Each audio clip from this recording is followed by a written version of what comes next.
Well, welcome to the stream.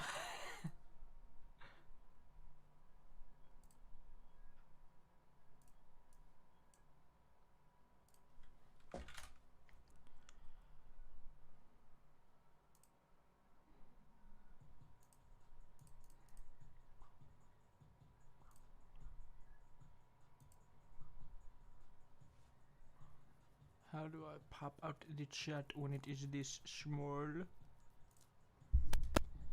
That's what she said. Hey, there we go.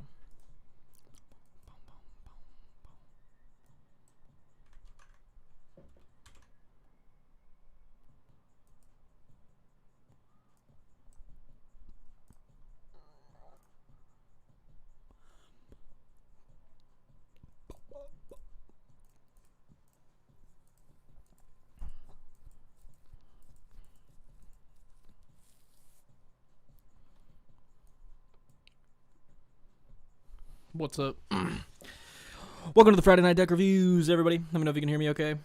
Let me know if you can, if you could sit through a voice like this, an image like this whole setup here, how we're looking. Gonna wait for some people to spill in here. I'm gonna eat some lau mein.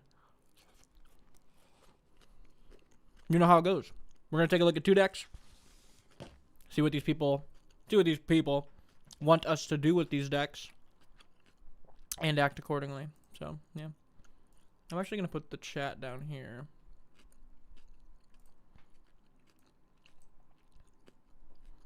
There we go.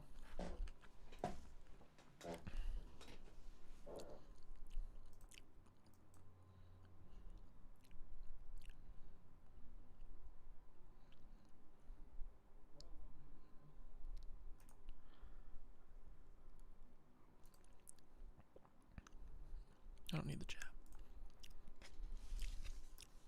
4 people watching. Hello. We're looking at Teval, Arbiter of Petitions, and Lucas and Max. I thought Lucas and Max was appropriate because the new Stranger Things season came out. And I just finished watching it. And I'm a big fan. Not going to spoil anything, but I'm a huge fan of it. Hey, man, I'm trying to build a RMS. Let me know what RMS means. I'm kind of dumb. Titanic build, mono red commander. I don't see a lot of videos about that commander. To me, it has an awesome appeal about it. RMS Titanic. What's the name of the commander? Just because I'm like, I swear my brain shuts off when this stream turns on.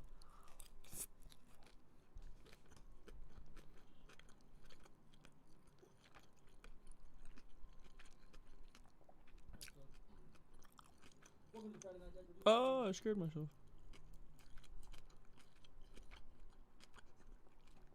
Oh, RMS Titanic is the name of the card.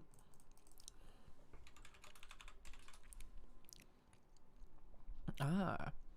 3 in a red, 7/1 flying trample. When RMS Titanic deals combat damage to a player, sacrifice it and create that many treasure tokens. As a commander, it's very interesting because you have to take command cost into account. But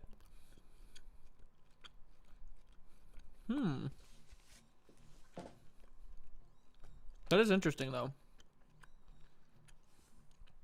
You could do the like red cards that make token copies of stuff and make copies of RMS Titanic.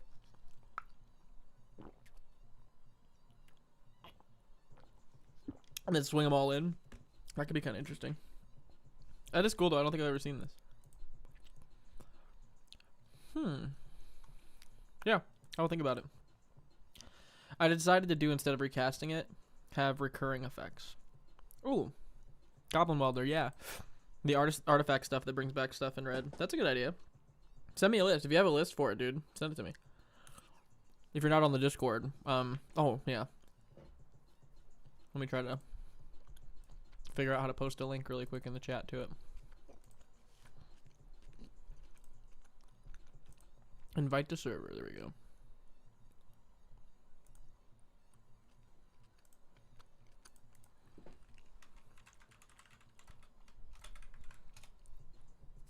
There's a link to the Discord server if anybody wants to join. If you have a list started, let me see it, my guy.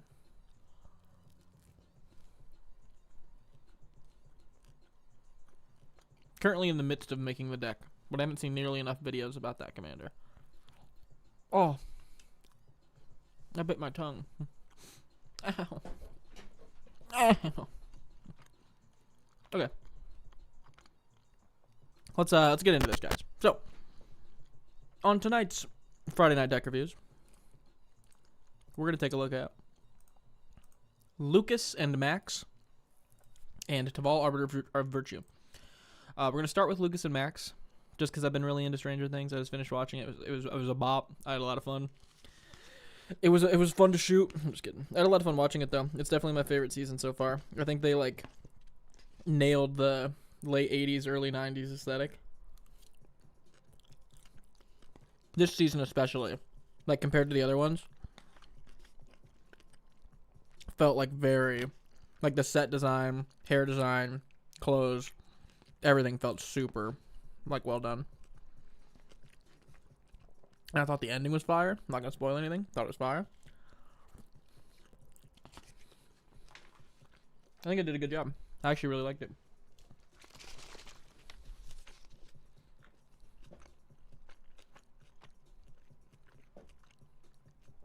So, see how many people we have in here? We've got 2 people in here. You're telling me 2 people want to watch a fat kid eat Lao mein? Okay. Whenever a big boy eats anything with veggies in it, people want to look away. Pretend like it didn't happen.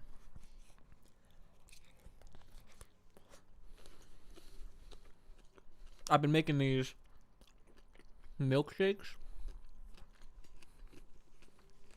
Quote unquote milkshakes. Every night. What's up, Johnny? They've been helping my stomach a ton. You put a little bit of low-fat milk, Greek yogurt, blueberries, bananas, a whole avocado, not the outside, but avocado for like healthy fat, a little bit of honey. I feel like I'm missing something. Oh, a scoop of peanut butter for more slightly healthy fats. It was good, dude. They've been slapping. They taste great. They're low calorie. They have a lot of healthy fats in them instead of bad fats. And apparently avocado, blueberries, and I feel like I'm forgetting something. Oh, kale. That's what it was. Kale was the other thing I put in there. Avocados, blueberries, and kale apparently are like the best anti-inflammatory stuff for your stomach. And I've got so many stomach issues. I'm like, I'm going to try drinking these. They've been helping a lot, though. I've been feeling a lot better in the morning, so. Hey. There's that. Leto 2, whichever. What's going on? How we doing? We're taking a look at 2 decks tonight, as per usual. Deck number 1 is going to be Max and Lucas. Let's get into it, guys. So, Wheelmaster. We know that name, dude. He is a deck building savant around here. He submits his Lucas and Max Clues decks. Enable tags. I love a good tag deck. Multi-spell in as many turns as possible to make clues with Max, and goad/killing creatures with Lucas. This deck is very focused on making the clues and using the clues for value in different ways. Cool. I like Lucas and Max as a partnership too. Very on brand, very lore accurate. Very cool. Also, where's Lucas's slingshot? You know what? That's all I'm going to say. Where's it at? Where's it at, new season? Lucas is a blue and a red for a 1/3. You can tap it, sacrifice an artifact. Lucas, the sharpshooter, deals 1 damage to target creature. Goad that creature. It's pretty good. And Max Daredevil is 1, a green and a red for a 3/2 haste. Whenever you cast your second spell each turn, untap target creature, then investigate. These are both really cool cards. So we've got a Tamir clue deck. Max is untapped to untap Lucas and then use it again. They were definitely designed with each other in mind, so that's good. So let's enable tags here. Oh, that's what I love to see. If you guys could separate your Moxfield list when you submit them into tags, you've earned a special seat among the subscribers here on this channel. It makes these go so much faster because I can kind of glance through the ramp and removal quicker. It helps a ton. So, thank you, Wheelmaster. Visual stacks. Okay, so clue payoffs in the deck. Biotech Specialist. Red and a green for a 1/3. When this creature enters, create a lander token. Whenever you sacrifice an artifact, this creature deals 2 damage to target opponent. Love that. Lander tokens are so cool, too. I wish they Not make a return because they just came out, but I wish that was a consistent thing they would include in sets. But I get since it's like a lander, it's probably going to be difficult lore wise to include it in other sets. So whatever. Breaches the Blast Master or the Blast Maker is a 3/3 legendary creature, Goblin Pirate Menace. Whenever you cast your second spell each turn, you may sacrifice an artifact. If you do, flip a coin. When you win the flip, copy that spell. You may choose new targets for the copy. When you lose the flip, Breaches deals damage equal to that spell's mana value to any target. Sure. So hold on. This is Breaches is a clue payoff? Why is that a... I guess that's a second spell payoff, I guess. It's still great in the deck. I'm just, I guess I'm confused by the clue payoff. That's very, very good, though. 500-Year Diary. Ooh, 3 and a red, jeez. Colorblind over here. 3 and a blue. Legendary clue. 500-Year Diary enters the battlefield tapped. Pay, or tap it, add 1 blue for each clue you control. That's very, very good for 4 mana. Pay 2, sacrifice 500-Year Diary, draw a card. Yeah. In a clue deck, that's actually incredible. Gleaming Gear Drake. Hey, LJL. What's going on, my guy? How you feeling? Red and blue for a 1/1 flying. When Gleaming Drake enters, or Gear Drake enters the battlefield, investigate. Whenever you sacrifice an artifact, put a 1/1 counter on Gleaming Gear Drake. I like that. Ingenious Artillerist, 2 and a red. Whenever 1 or more artifacts enters, deal that much damage to each opponent. Love it. Jaws Relentless Predator, 3 and 2. Is that 3 and 2 red? Because everything about this feels blue, but it's 3 and 2 red. Okay. 3 and 2 red for a legendary creature Shark. 5/5 trample haste. When Jaws deals combat damage to a player, create that many... Oh gosh. Blood tokens? Blood tokens. Whenever a non-creature artifact is sacrificed or destroyed, Jaws deals 1 damage to each opponent. That's good in here. It's a crazy red card though. Mechanized Production, 2 and 2 blue. Copy something, make a token copy of it when you have 10 or more. Win the game. 8 or more, win the game.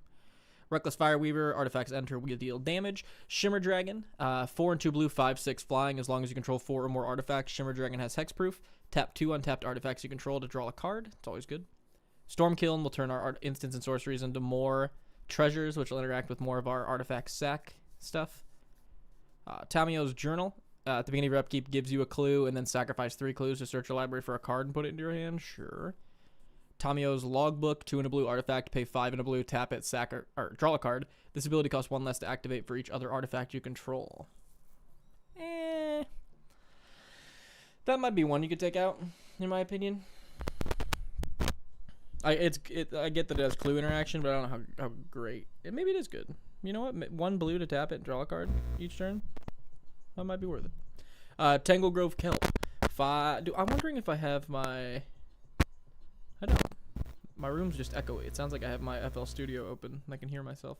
5 and 2 blue for a 6/6 ward 2. At the beginning of each combat, other clues you control become 6/6 plant creatures in addition to their other types until end of turn. Pay 2, sacrifice Tangle Grove Kelp, draw a card. It's a great game ender. The Third Doctor, 2 a green and a blue for a 2/2 trample. I forgot you had blue or green in this deck. I like it. It gets 1/1 for each non-creature token you control. It's going to be good. And whenever the Third Doctor enters the battlefield, create your choice of a clue token, a food token, or a treasure token. Sure. Big boy. It's a scalar. I just made a video talking about scalars. I like it in this deck. Seems good. Urza, Lord High Artificer. This is going to be Artificer, whatever. This is going to be good in any artifact deck. 2 and 2 blue, 1/4, enters the battlefield, create a 0/0 construct that gets 1/1 for each artifact you control. Again, another scalar.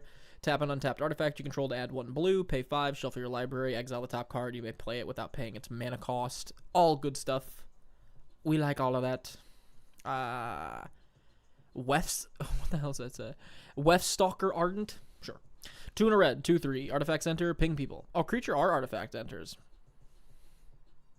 I'm going to save that one. That's really good. So yeah, these are all going to interact very well with the clues entering from our max going off. And then we will move on to, let's see if there's anything of significance in the card draw. Cast your second spell, draw a card. Cast your second spell, draw a card. Play with the top card revealed, and you can play it. Rashmi, cast your second spell. Cast your first spell, exile off the top of opponents, you can play it. Rashmi, cast your first spell, exile the top card of your library, you can play it. Valakut Awakening is a wheel. Valakut Exploration turns landfall into Impulse Draw, and Wave Break turns playing spells during opponent's turns into land or into card draw.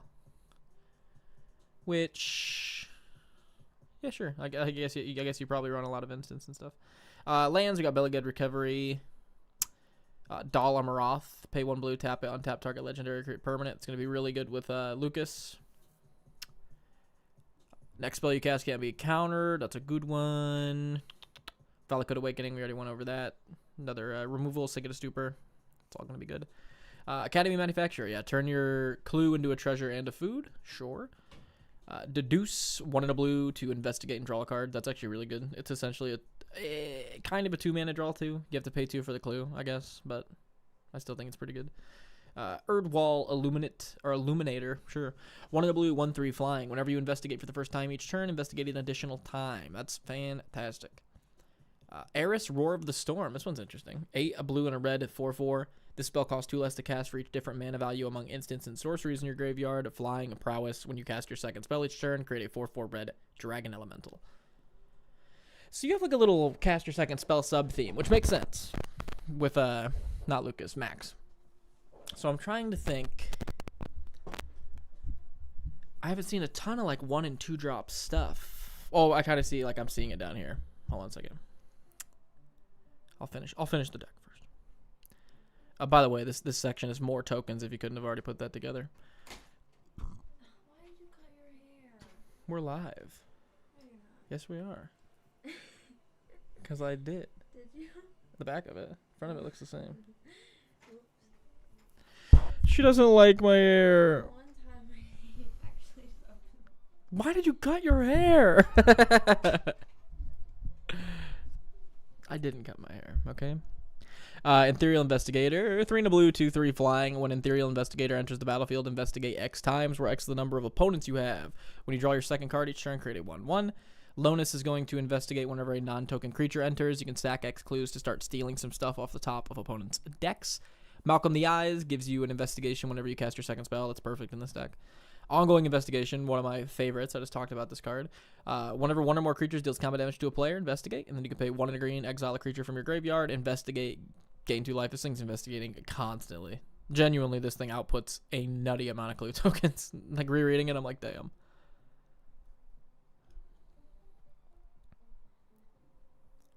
Piper Wright. Are we sounding okay, by the way? Ongoing Investigation. Yeah, it sounds okay. Piper Wright. 1 in the blue. Whenever she deals damage, she investigates that many times. Really good. Whenever you sacrifice a clue, put that many 1/1 counters on target. Put a 1/1 counter on target creature. Secrets of the Key. 1 blue for an instant. Investigate. If this spell was cast from a graveyard, investigate twice instead. Flashback for 2 in a blue. This is perfect in this deck because this will get you your second spell very easily. Plus an investigation. Love that. That's perfect. Tamio, Inquisitive Student. Never mind. You have a lot more 1 drops and 2 drops than I thought. I just had to keep looking at the deck. 1 blue for a 0/3 flying. Whenever it attacks, investigate. When you draw your third card in a turn, exile Tamio, then return it to play transformed into Tamio Seasoned Scholar. 2 loyalty Planeswalker, +2 until your next turn. Whenever a creature attacks you or a Planeswalker you control, it gets +1/+0 until end of turn. -3, return target instant or sorcery card from your graveyard to your hand. If it's a green card, add 1 mana of any color. And -7, draw cards equal to half the number of cards in your library. Rounded up, you get an emblem with you have no maximum hand size. Sure, that'll win you a game. Trail of Evidence, whenever you cast an instant or sorcery, investigate. That's going to be great in here. Ramp, we got Farseek, Growth Spiral, Paradise Seal? Patriarch Seal. Jeez. Patriarch Seal. I pulled a Deegan right there. Sky Serpent Seeker, Soul Ring. We want Shrubbery. Or 3 visits. Otherwise known as 3 visits. For removal, we got Beast Within. That's a really cool one. I actually really like that art. I'm not into the Spider-Man set, but that's pretty cool. Sea Snowman. Yeah. Also, Nick, I wanted to tell you there's been many occasions where I watch your videos and just buy singles you suggest. Thank you for your knowledge and insight into MTG. Well, no problem. See, Snowman, I hope my suggestions helped your decks at all or made them more enjoyable to play at least. Beast Within's great. Collective Resurgence is great for protection and removal at the same time. Nick back in the lab. What's up, Mitch? How we doing? Collective Resistance is going to be great. Confront the Unknown. 1 green, instant, investigate, then target creature gets +1/+1 until end of turn for each clue you control. Ooh. Confront the Unknown's cool. Also, I had no idea that clues were out way back in Avacyn Restored. Or not Avacyn Restored. Innistrad? Which set is this? Dark Ascension? Can't remember. Counterspell, good protection, good removal. Eliminate the impossible. 1 blue, instant, investigate. Creatures your opponents control get -2/-0 until end of turn. If any of them are suspected, they're no longer suspected. Sure. Good protection. Investigates. Flatline. 2 and a blue, instant. Creatures your opponents control at base power 0/1 until end of turn. Love that. Heritage Reclamation. 1 and a green. Destroy an artifact, destroy an enchantment, or exile 1 card from a graveyard and draw a card. I like that. Hold for Questioning. 3 and a blue, aura, enchant creature at Planeswalker. When Hold for Questioning enters the battlefield, tap enchanted permanent and investigate. Enchant permanent doesn't untap during its controller's untap step, and its activated abilities can't be activated. Sure. So just removal with investigation on it. I like that. Hydroelectric Specimen. We already looked at that. It's going to redirect a spell. I think that's Crozen Grip. Destroy an artifact or enchantment. Split second. Mana Drain. Counter target spell. Then add X equal to that spell's mana value on your next main phase. Jeez. So gross. Press for answers. 1 in a blue. Tap target creature. Doesn't untap. Investigate. Rapid Hibernization. 1 blue. Destroy target creature. They make a 3/3 ape. This one is Resculpt. That's a cool Resculpt. I haven't seen this. Trying to figure out what's going on in the picture. Exile target artifact or creature. Its owner makes a 4/4. Reverse the polarity. 1 and 2 blue. Instant. Counter target. Or counter target. My gosh. Counter all other spells. Yikes. Switch each creature's power and toughness until end of turn, or creatures can't be blocked this turn. Wait, reverse the polarity is kind of busted. It's just a counterspell you could run in a creature deck for protection, and then when you have enough creatures, you can be like, actually, I'm going to go ahead and just do the creatures can't be blocked. Oh, I like that. That's good. I like that a lot. Shore Up. Target creature gets 1/1 in hexproof. Sink into Stupor. We already looked at that. Land with a little counterspell on it. Snap, return target creature to its owner's hand, untap 2 lands for 2. Swan Song, counter target enchantment, instant, or sorcery. Its owner makes a 2/2 bird, and Whirlwind Denial counters all speller. Oh, I forgot it did abilities too. Oh, I forgot Whirlwind Denial did abilities. That's cool. For each spell and ability on the stack, counter it unless their owner pays 4. Obeleth Spawner, 2 and a blue for a 2/3 flash, ward 2. Whenever a creature entering the battlefield under an opponent's control causes a triggered ability of that creature to trigger, you may copy that ability. You may choose new targets for the copy. Oh, I like that card a lot. I need to save. I'm going to pick one of those up. I really like this card. That's a me card all day, baby. That might make me leave the house to go to the card shop. Damn, that's good. Junkwinder. I love a good Junkwinder. 5 and 2 blue, 5/6 affinity for tokens. Whenever a token you control enters the battlefield, tap permanent an opponent controls. It doesn't untap during its next untap step. Really good. Cork Clan, jeez. Krark Clan Stoker. 2 and a red, 2/2. Sacrifice an artifact, tap it, add 2 red to your mana pool. Sure. Red Death Shipwrecker. Blue and a red, 1/3. Tap it, go to target creature and opponent controls. That player draws a card. You add 1 red. This feels like it's just like a second max in your deck, doesn't it? It just feels like another max. That's good. I love that. Saheeli turns your non-creature spells into 1/1s, and you can also animate some non-creature artifacts for -2. And then sideboard. So he's got a bunch of cards that he's considering here. Let us see what we think of these. Augur of Autumn. 1 and 2 green, 2/3. Look at the top card of your library at any time. You may play lands from the top. As long as you control 3 or more creatures with different power, you may cast creature spells and lands from the top of your library. Oh no, you can already do the lands. You can cast creatures. I mean, if you need more mana ramp or like mana fixing and stuff, that seems fine. Burgie seems better if you need more mana ramp. Whenever you cast a spell, add 1 red until end of turn. You don't lose that mana as steps and phases end. Creatures you control can boast twice during each of their turns instead of once. Who cares? Also, who really cares about the Horn? Discard a card, exile the top 2 of your library. You may play those cards this turn. The Horn's really good. Honestly, the Horn's fantastic.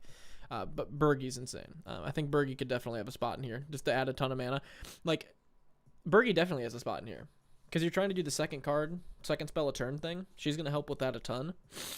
And at the end of the day, you'll just end your chain of spells you're playing with at least 1 extra red mana, which will make one of your clues cost 1 less to crack. That'll help in the clue thing, help in the storming off thing. I think Burgie's actually really good. Cerulean Wisp. 1 blue for an instant. Target creature becomes blue until end of turn. Untap that creature, draw a card. That's pretty good.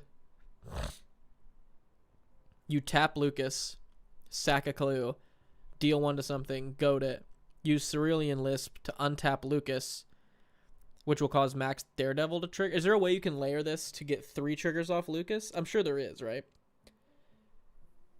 We're like, yeah, I'm sure there is a way to layer that where you get 3 Lucas taps off Cerulean Lisp and you draw a card and you're getting an investigation off Max. That seems really good. DefCat MTG's commenting on your stuff, dude. Oh my gosh. Okay. Oh god, I'm sweating. I'm starting to sweat now. Okay. Where were we? Sideboard. Okay. I kind of like Cerulean Lisp. I think that kind of slaps in here.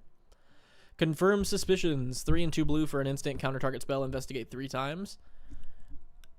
I don't mind it because it's an instant. It's a 5-drop, but the only reason it's like it's a 5-drop is because it's an instant. You know what I mean? It's like you're just going to play this at the end of someone's turn, net 3 investigations, and counter something.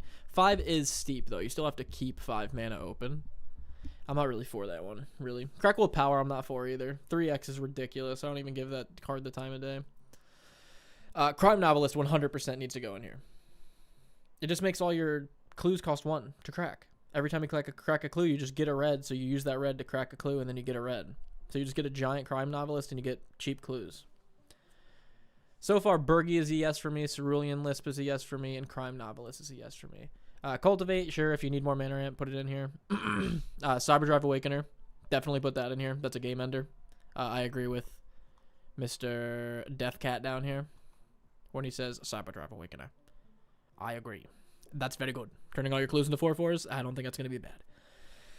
You've got Dramatic Reversal, Isochron Scepter in here, so you can go infinite with the untaps, which sure does interact with your commander, but you just have to ask if that's the type of guy you are, or if that's the type of game you're trying to play. So that's a personal choice there. Electro Assaulting Battery, 1 and 2 red for a 2/3 flying. You don't lose unspent red mana as steps end. When you cast an instant or sorcery spell, add 1 red. When Electro leaves the battlefield, you may pay X and deal X to target player. It's just like a worse Bergie, right? Yeah, worse Bergie with built-in self-destruct button. I still think you just put in Bergie instead. Follow the Bodies is incredibly good because I'm pretty sure sacking clues counts as a permanent going to grave. Correct me if I'm wrong.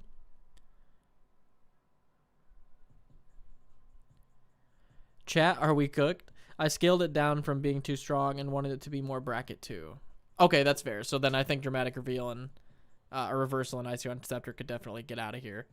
Not be added back in or added in the first place. Bergie's a definite add back in or yes for me. Cerulean Lisp is a yes for me. Cerulean Wisp. Crime Novelist is a yes for me. Cyberdrive Awakener is a yes for me. Follow the Bodies is a yes for me because you can just crack all your investigations and then play it to just replace all your clues that you just cracked. Especially if you had cards like Crime Novelist along with it. Galazeth, when it enters the battlefield, create a treasure token. Artifacts you control have tap, add 1 mana of any color to your mana pool. Do you have to tap clues? I'm pretty sure you do, right? No, you don't have to tap clues. That seems really good in here then. Yeah, that's a yes for me too. Galazeth seems great. This was originally a Lonus deck, but swapped into these commanders instead. Oh, that's cool, man. I like it. I just finished the new season of this, so I was like, this feels on brand for right now. Okay. Where were we? Hedron Detonator. 2 in a red, 2/3. Whenever an artifact enters the battlefield under your control, deal 1 damage to target opponent. Sacrifice 2 artifacts. Exile the top. Yeah, I think that goes in for sure. If you're going to run the other stuff that pings with artifacts, why not? Inspiring Statuary would be insane in this deck. Actually insane. Your artifacts can help cast for spells. Each artifact you tap. Wait. Non-artifact spells. Oh, okay. Yeah. That's still really, really freaking good. You have like a good chunk of stuff in here that's not artifact. But is it expensive enough to warrant Inspiring Sight? I mean, it's really like 2 and 3. I don't think really it warrants running it. Intruder Alarm, again, if you don't want to go super high power, I understand. Jace's Scrutiny, -4/-0 to target creature and investigate. Yeah, that's not great. Kira Great Glass Spinner, 1 and 2 blue, 2/2 flying. Creatures you control have whenever this creature becomes the target of a spell or ability for the first time, counter that spell. Yeah, I feel like you could just run the other stuff. I did just join the stream. Did you go through the actual list already? Yeah, we went through this upper stuff already. And we are looking through the sideboard at the moment. I like the list so far. The only things that I saw so far that I think you might be able to take out, I don't know. Tamiyo's logbook, I thought you should take it out, but then I'm like, I convinced myself that 1 blue every turn for a guaranteed draw can be good. But now thinking about it, I'm like, we're also trying to sack clues a lot with like Lucas and because they're clues. So I don't know how many you're going to actually have for this. I think it's probably going to cost like 2 or 3 most games. So maybe you could remove Tamiyo's logbook and like put in like what's like a card draw piece that's down here. I mean, you're in a clue deck. I don't even know if you need to take it out for a card draw piece. You know what I mean? You have plenty of card draw with the clues. Tamiyo's logbook is something that seems a little redundant to me in this list. And then there was one other thing, wasn't there? Or is that the only thing that I didn't like so far?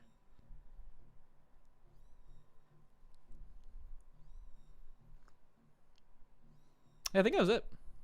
I liked everything else a lot. That was the only thing that kind of stuck out to me as like a little strange. Yeah, I like the rest of the list a ton. Where were we down here? Knuckles. 2 and 2 red, 2/4, double strike, trample, haste. Whenever one or more creatures you control deals combat damage to a player, create a treasure token. At the beginning of your upkeep, if you control 30 or more artifacts, you win the game. Yeah. I think Knuckles will be good in any artifact token deck. I mean, if you need if you're okay with running Sonic cards, go for it. Kodama's Reach, same as Cultivate. If you need more mana ramp, go for it. Lignify, again, if it's mana ramp, removal, card draw, anything like that, that's to taste. Whatever you think you need more of, add it. Martha Jones, 2 and a blue, 3/2. When Martha Jones enters the battlefield, investigate. Whenever you sacrifice a clue, Martha Jones and up to 1 other creature can't be blocked this turn. That seems really good. I did add an excerpt at the top. If you didn't read that, it encompasses the deck. Yes, I did. This little thing. I did. And I agree. This is very much the sum up at the top. I like it a lot, though. This is the coolest. Naturalize, good removal. Nature's Claim, good removal. Nature's Lore, if you need mana ramp, again, removal. Panoramicon, if a creature or artifact entering causes a triggered ability to enter. I could see how that could be busted with the ping stuff. I just don't know if there's enough of it to justify it again. Piracy. Yarr. 2 blue, sorcery. This turn, you may tap lands you don't control to help pay for your spells. Yeah, this card's just weird because people just end up... this card's pretty much... No one gets... It's like a silence during your turn because people are just going to tap their lands in response, but still, it's okay. Pongify, good removal. Role reversal, exchange control of 2 target permanents that share a permanent type, so you could give your clue for like a really big artifact on the table. In terms of fun, I say add this card. I think this deck could use a little political fun spice. I mean, you already have Goad, so I understand you already got that, but I feel like this just adds to it. Role reversal, I like that. Root Out, you should probably run Root Out. Just to naturalize with an investigation stapled on it. That seems really good. Same with Seed Ship Impactor. Naturalize with a lander token stapled on. Those both seem like adds to me, for sure. I did add a new card since you've opened. Zerta Druid. Is he the red-green guy that taps for a red and like deals 1 damage? From like OG Ravnica. Do I still have it? Do I still got it? I still got it, baby. Oh, he taps for a green. I was close. Not a red. He taps for a green and does 1 damage. He's cool. I like that card a lot. Yeah, Mana Ramper that just like adds to the fucking ping of the whole deck. I like that card a lot. Zerta is actually sick. Shrieking Drake, 1 blue. When it enters, return a creature you control to your hand. That seems actually really good in this deck. I think this should go in. Because this is just an every turn guaranteed second spell that turn. You just paid 2 blue and you just played 2 spells and you triggered all your whenever you cast a second spell cards. I know that's why it's already in the sideboard for you. I'm just confirming. Yeah, I think you should put that in.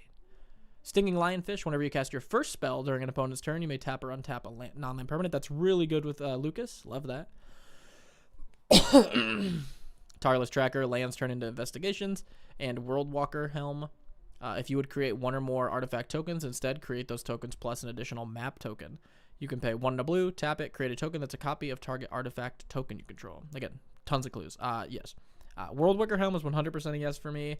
Shrieking Drake's a yes. Siege Ship, Root Out, Roll Reversal. Hedron Detonator. Galazeth, Follow the Bodies. Cyberdrive. Crime Novelist.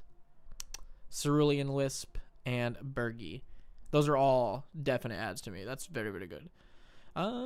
Drake was the combo with Lonus originally to go infinite with ETBs. Yeah, totally. I mean, I see the stuff that you got rid of if you're trying to lower the power level for sure, and especially if it used to be a Lonus deck. Drake combo. Oh, Shrieking Drake with Lonus. Yeah, yuck. But I still think it's really good in this deck. You still run a ton of second spell synergy in this list. I think all those would definitely be great adds for this. Or put back in, whichever is the reason they're in sideboard. Okay, so let me think. Tamir, Clue Token deck. Chat. Chat, are you there? Are you there, chat? Let me share this live stream, actually.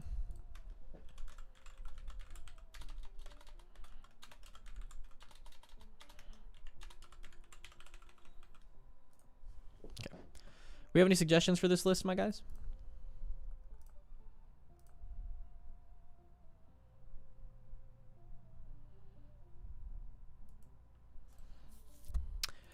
Because me personally, I'm gonna have to think for a second.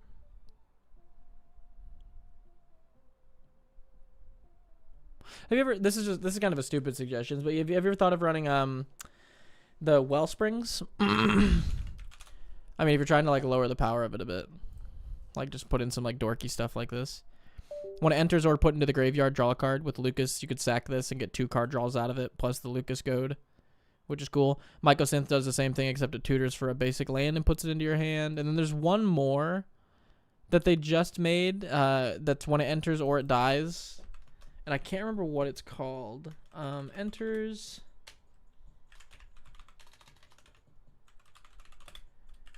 dies... and it's an artifact. It's very much like these, but it's not a Wellspring. It was in the Misha Precon because my buddy played it. And I was like, oh, there's another one of those. That's cool. But it's not popping up. That's weird. Do you guys know what I'm talking about? Maybe it says leaves instead of dies. No, it's a 2-drop. It's definitely... What is it? Let me just see what the Misha Precon is so I can find it. Because this is going to drive me insane. BRC. There we go. This is what I was looking for.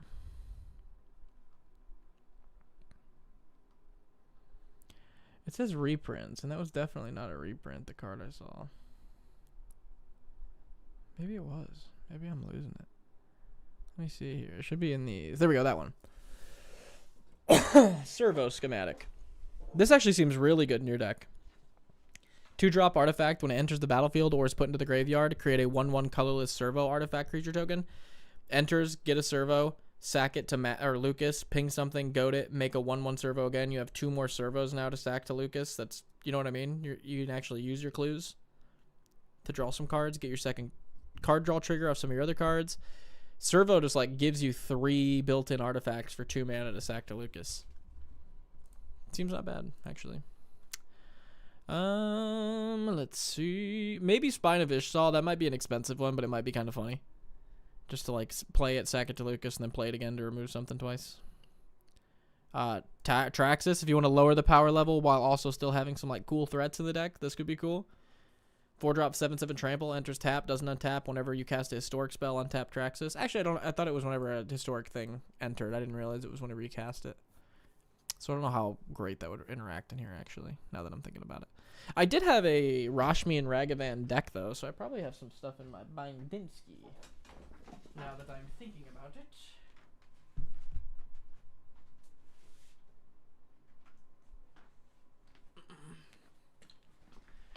I proxy, so price doesn't matter. Hey, okay. Cool.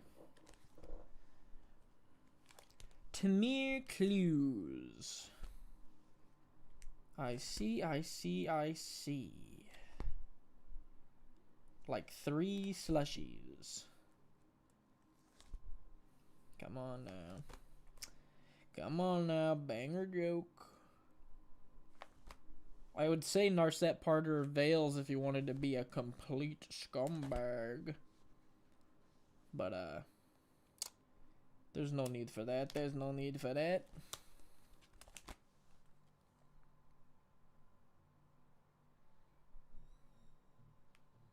Well, that's kind of cool, actually. You have a bunch of, like, instance and... Do you have instance and sorcery triggers in here? Let me organize... Let me turn off tags for a second. See how many instants and sorceries you're running. 4 sorceries and 21 instants, so 25. I don't know if that justifies enough to like run a spell slingy kind of deal in here.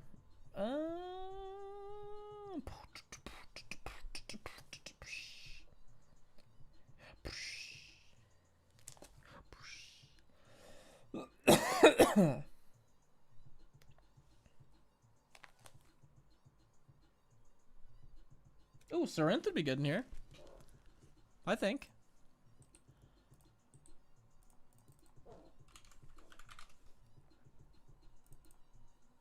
Serith. 2 and 2 green, 3/4. Other tapped creatures you control have Death Touch. Other untapped creatures you control have Hexproof. So with your Lucas, it'll have Death Touch. So when you deal the 1 damage, it'll immediately smoke the thing because it says Lucas deals 1 damage, right? Yep, Lucas deals 1 damage. So you can give Lucas Death Touch because he will now be tapped with Sarinth. Boom, great interaction with Lucas. Other untapped creatures have Hexproof. Protect your Max. Lucas is a Death Touch machine. Max is protected, and guess what? You can pay 1 tap and untap another target creature you control. So boom, you get 2 uses out of Lucas, or you can keep Lucas protected by tapping him and then untapping him with Sarinth. Boom. That's a good one. We're back, baby. And we're back, just like that. How much is the promo Sarinth worth? Nothing. This card's like a 50-cent card. That's crazy. What up, party people?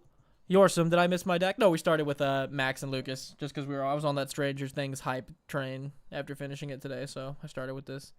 I did try to avoid Death Touch and just go for the goad. That's fair. I still think Sarinth's pretty fucking good, though. I think you should have one thing in there like this, though, because that seems incredibly strong. Just to have that line. To be able to be like, you know what? I'm going to ping that thing real quick here. Hexproof. It's not really something we need there. Let me grab my other one.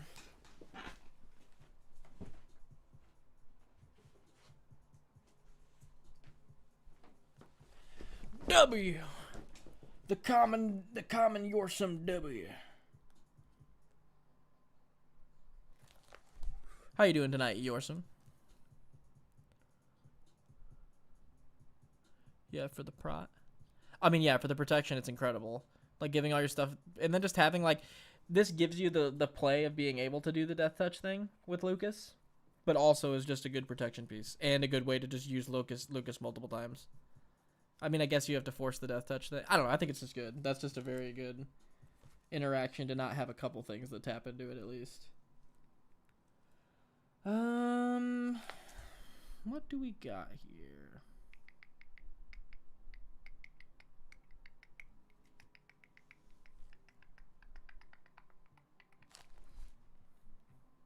Bing, bing, bing, bong.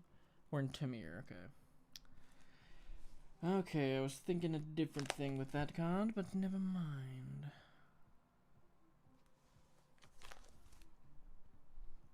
Bum, bum. How was your guys' Thanksgiving, by the way? Mine was pretty good. We had some slappy mac and cheese, dude. It was very good. But then we all have that. We all have that relative, dude, that takes all the leftovers. They took them. They snagged them from me. I said, where is the mac and cheese? Where did the fucking mac and cheese go? No one could tell me. No one could tell me. Dude, me and you have the same deck building brain. The Solemguard deck you had in your vid today was the exact same strat as one I made when we did the Elder Dragons deck challenger build. Turkey Day was amazing. That might have been why it was in the back of my brain, if I'm being honest. Good, got full with plenty of leftovers. It was me, LOL. Oh, Gabe Wallace was the one that took all the stuff home. That's fair.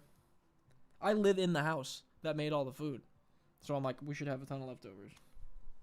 There was none. We got scammed.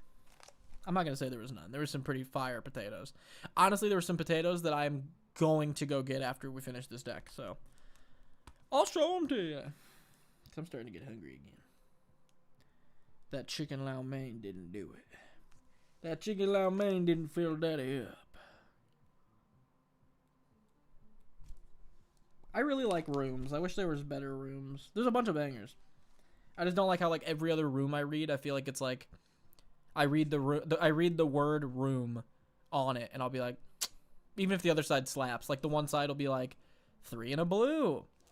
All your creatures draw you a card when they enter, and I'll be like, oh my god. And I'll read the other side and be like 6 and a blue. When it enters, draw a card for each room you control. Ugh, I'll never run this. Which is weird. But it is something my brain does. I cannot stop it.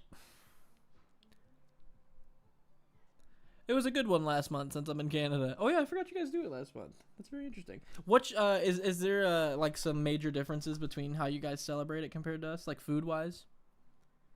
Or is it pretty much the same layout? Are you guys rocking with like, are you doing mainly ham? You doing turkey? We got some quail going. What do we got going over there?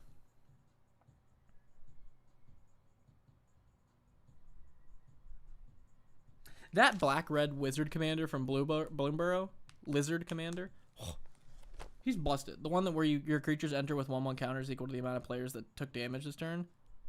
When I read him when I was working on the Rakdos deck for the last video, I literally was like, wait, what? I have 2 cards on this thing. Soulfire Calamity is stuck to the back of this card. How would I have ever lived? Ooh, Asinine Antics might be cool. It seems like you kind of like that type of effect in here for like protection from attacks, and Asinine Antics is like the biggest FU version of that. I love this card. 2 and 2 blue. As you can cast it as though it had flash if you pay 6 for it instead, which is fine. For each creature your opponents control, create a cursed roll token attached to that creature, which is an aura that turns that creature into a 1/1.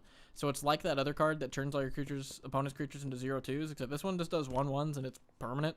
They just get enchantments that stay on them. So that could be something to consider for sure. I actually need to put that into a deck. Asinine Antics is really good. I think I'm going to put that in Teval. I could put that in Teval or Arna. Maybe I have some interactions where the auras entering might actually be kind of good in Arna, now that I'm thinking about it. That would be interesting.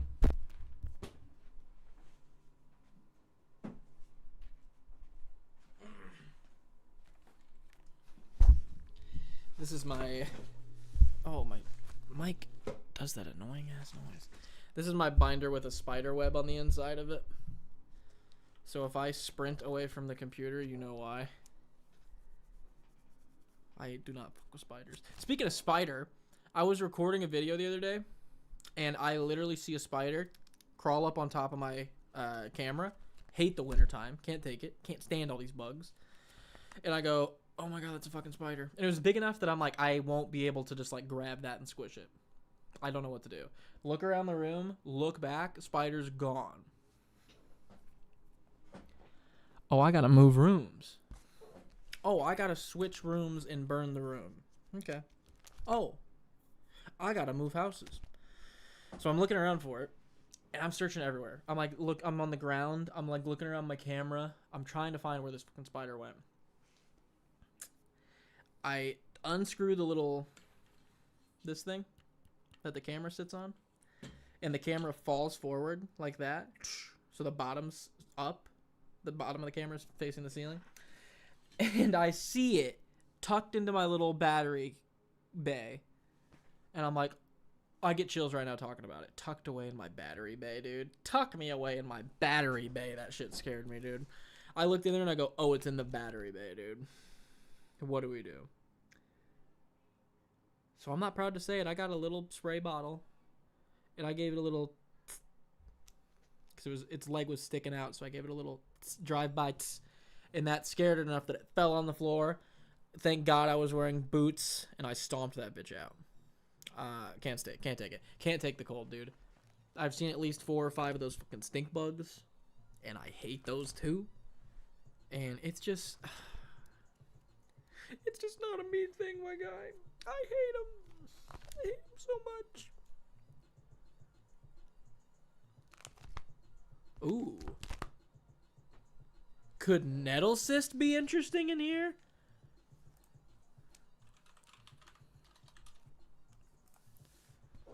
One for each artifact and enchantment you control?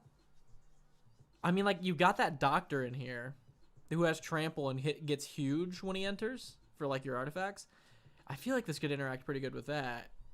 I feel like there might have been a few other things in your deck that it would interact okay with. I don't know. That's an interesting one. I'm not sure about that one.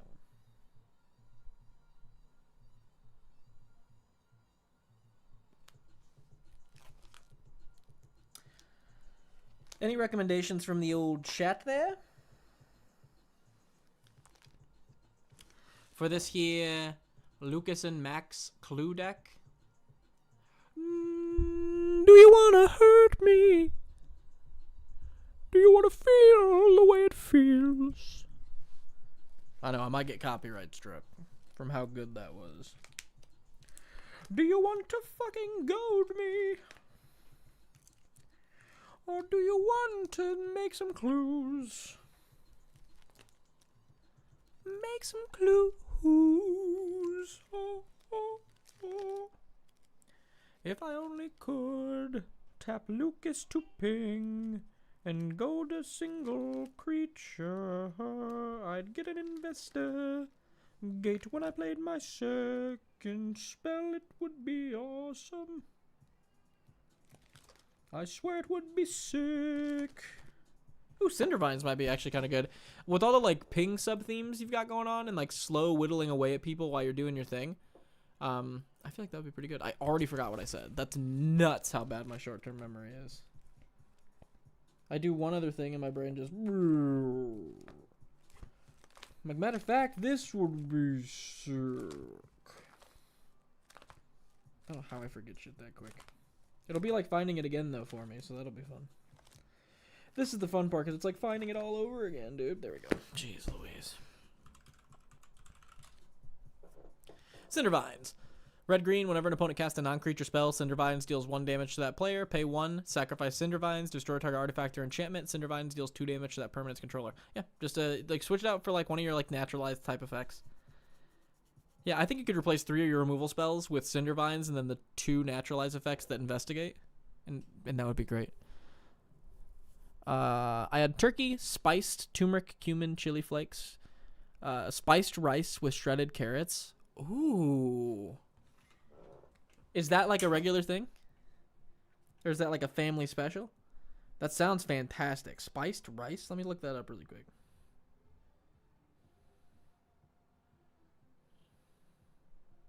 Spiced rice with shredded carrots. There it is. Carrot rice. I have never heard of this before. What is it? What kind of rice? Like balsamic, or is it... Or basmati? Not balsamic. Basmati? Is that the name?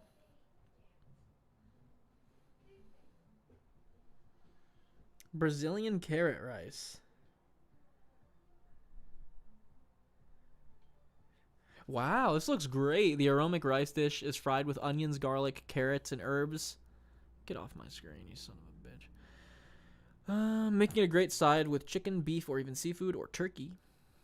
I just added that, but I'm guessing that as well. Your weekly dinners and take to the next level without hassle. Yummy, dude. That sounds fucking good. I'm gonna save that. I've been looking for like some healthier like alternatives, and that actually looks like something I might eat. I forgot the name, but there's this card from Edge of Eternity that draws when it enters and leaves the battlefield. Enters or leaves. We'll go with set release date. Oh, yeah. Cryogen Relic. 1 in a blue artifact. When this artifact enters or leaves, draw a card, sacrifice this artifact, put a stun counter on up to 1 target tapped creature. That's actually sick. That interacts cool with your deck because you can goad something, force it to attack when it's done attacking because you goaded it, sack the Cryogen Relic to tap it again. Or use the card relic to tap to Lucas. Ford Lucas. Yeah, I like all these stuff. I like all these little 2-drops that die and do something. I think those are all actually pretty good in here. Let me see. Let me see. We're on the last half of the binder here.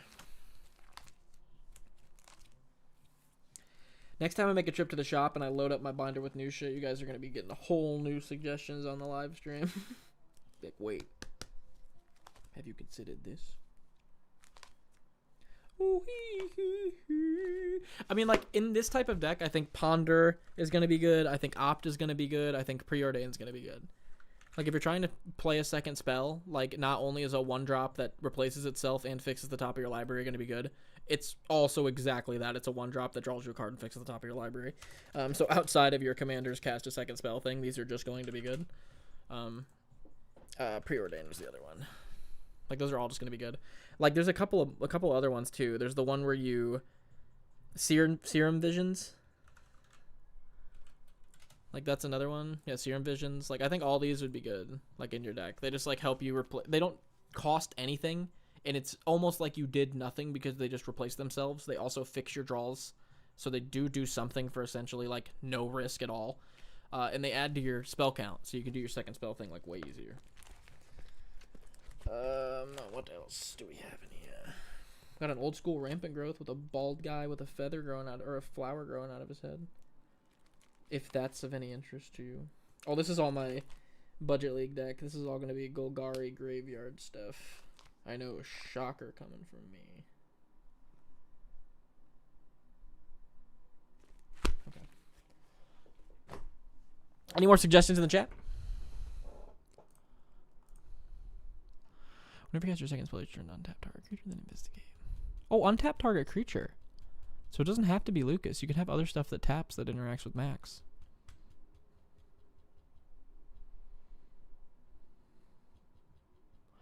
Well, that's pretty good. How many other creatures do you have with tap abilities? Now that's my next question. Let me see here. That's just a tap sack. You can't use that one multiple times. Not a lot. You got Lonus? But that's sacrifice X clues. You're pretty much only going to use that one time anyway. Yeah. You don't really have any creatures that tap to do anything other than Lucas. So you pretty much are maximizing the Max Lucas, no pun intended, interaction here. Which is fine.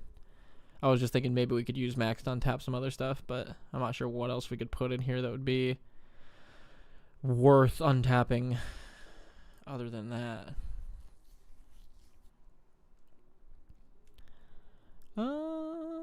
I cook basmati rice with shredded carrots, turmeric, cumin, and chili flakes all in one pan. Oh, it was basmati. Nice.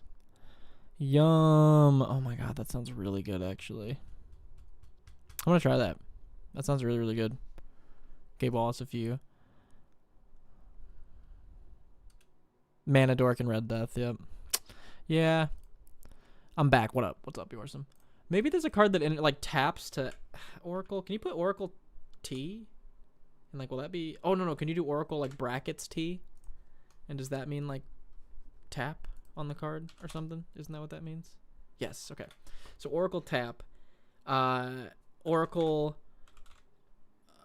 when you're looking for like things that care about the number of artifacts do you control, do you type in equal to each artifact you control, or would I type in number of artifacts? Or I'm going to type in number of artifacts.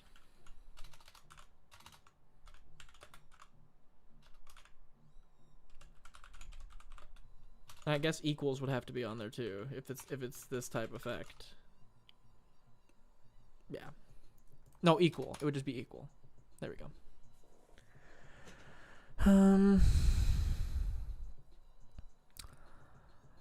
Tap. I mean, like control is going to be another word we would need to have on there. And then like you control. So let's put you on there to get some other stuff out of here. Okay. Is there anything that cares, any creatures that care about the number of artifacts you control with their tap ability?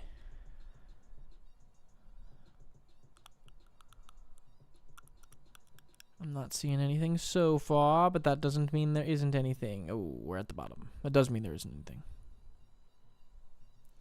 Turmeric is great and great for you. I need to get some of that to cook with. I've been just like cheating like avocados and kale into everything I eat lately for healthy fats and some anti-inflammatory shit. You put I on the artifact oracle search. Oh, really? Oh, I did put an L.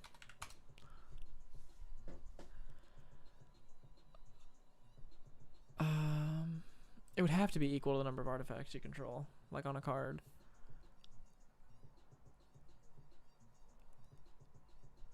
Or it's 4 each, right? Couldn't that be one of the wordings?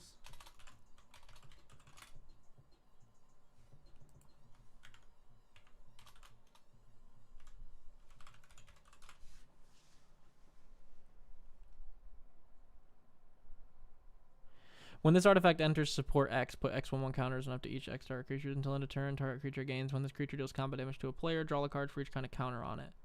And it can't be blocked this turn. There's not really a lot of counter stuff going on in here,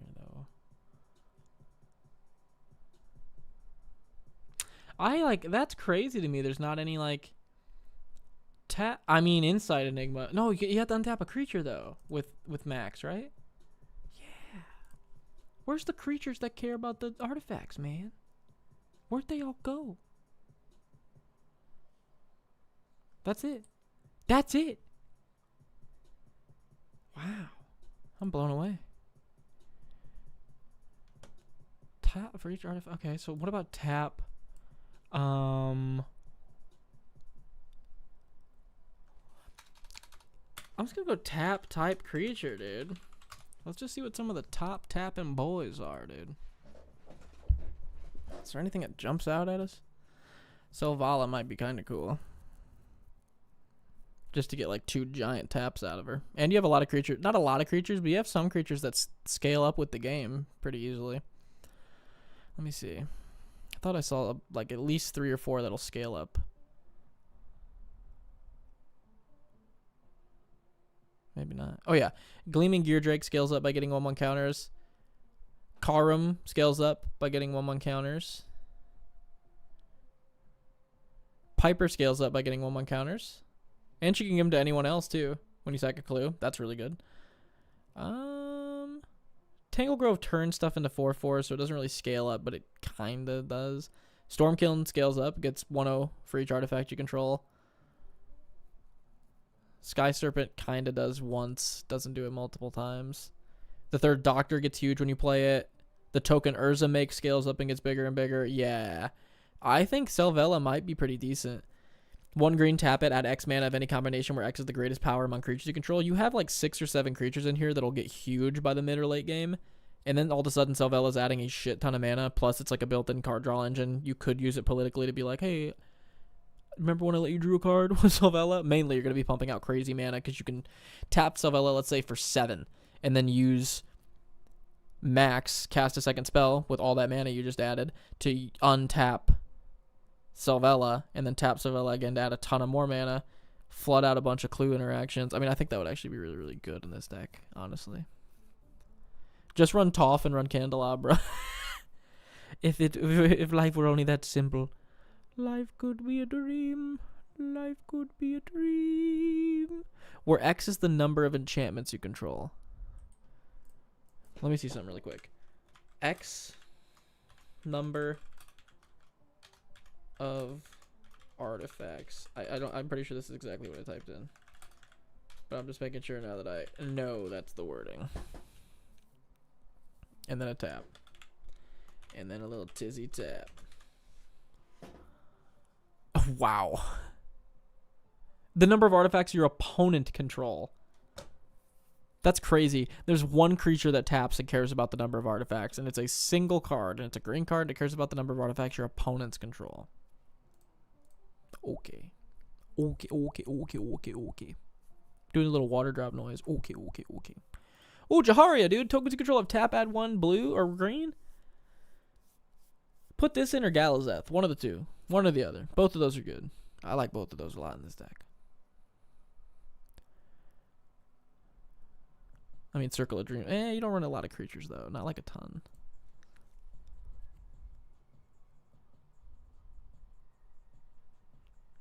Do you have to untap for the ability to resolve, or just try to?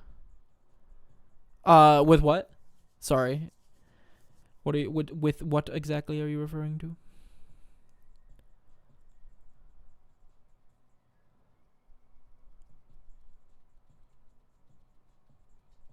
Ooh, Likeness Looter might be kind of cool. I just like Likeness Looter though. I don't know how great it would be in the deck actually. I mean, this is cool. Master Transmuter might be sick. 3 in a blue, 1/2, pay 1 blue, tap it, return an artifact you control to your hand. You may put an artifact card from your hand to the battlefield. Just bounce a clue to your hand, and then play any artifact in your deck for free. Like, what are some like bangers we could play for free? Tangle Grove for free. That seems not bad to me. Any of these for free? I mean, a free Tamio's Journal, a free 500. You don't have as many artifacts as I thought. I still think this card isn't bad, but I feel like you would have to throw in a couple more artifacts to really get the use out of it, though. Do you have to untap for the ability to resolve, or just try to? Oh, with Max. Let me see. When you cast your second spell each turn. I don't think you have to untap. It says target creature. Because there's some cards that say untap target tapped creature. Like, they'll make the distinction to say tapped. And I think that's because you technically can untap a already untapped creature. So those cards have to make that distinction just so you know that it's not super easy. So yeah, I do think you still get the investigation, even if you don't get the untap. As far as I'm concerned. I'm not the most intelligent man, though, so take that with a grain of salt. Uvenwald Tracker might be a sick piece of removal for this deck. Again, you have those scaling creatures. Pay 1 green, pay 1 and a green, tap it. Target creature you control fights another creature. And then with Max, you could play a second spell, untap Uvenwald, have one of your big things fight another thing. Then you're like goading stuff. You're sicking bears on other stuff. That actually seems kind of gross, honestly. Yeah, I like that a lot, actually. Okay.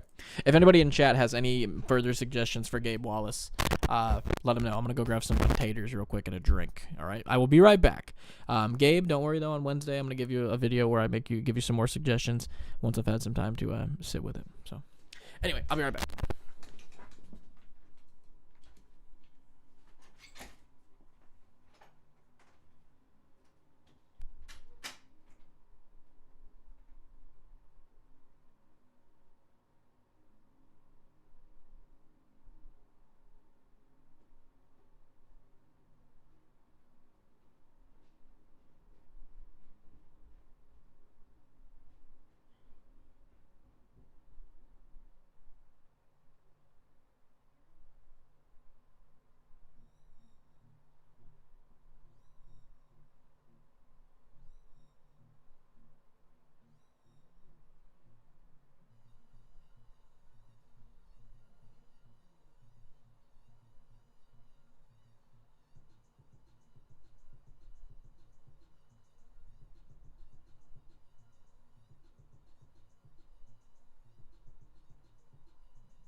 I come bearing taters. 10 people are watching an empty room.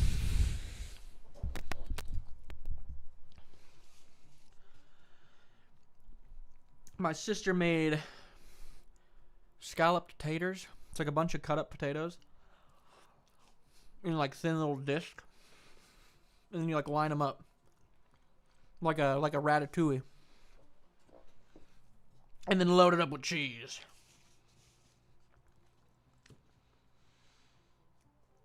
And if you can hear me breathing, you can see how good it is.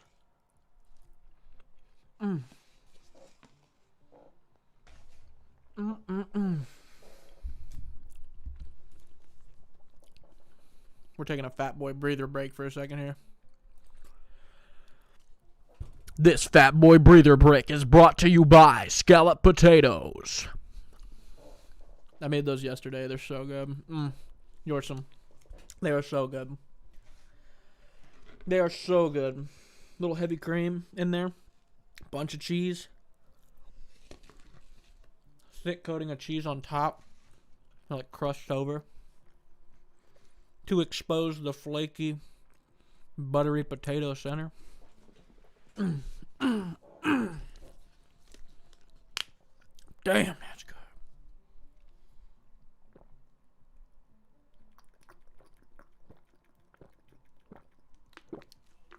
Ooh. That's good too, man. I was thinking about going live at some point this week and playing Arc Raiders. I don't know if it was you, Yorsum. Was it you that was saying you played and we should queue up? Because if I play, we should do that. I've been playing a ton of that shit. It's becoming a problem. I was not joking in that video. I cannot stop playing the game. People are so nice in it, dude. It's so fun.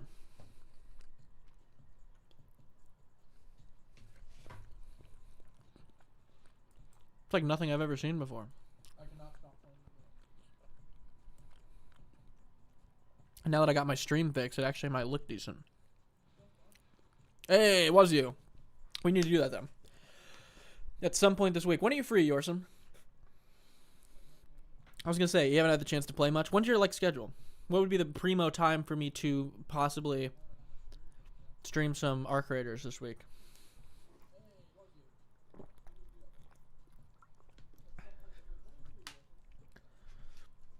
Let me know when you don't have to do it on chat. If you don't feel comfortable, you can DM me. But when are you free, my guy, to do some gaming?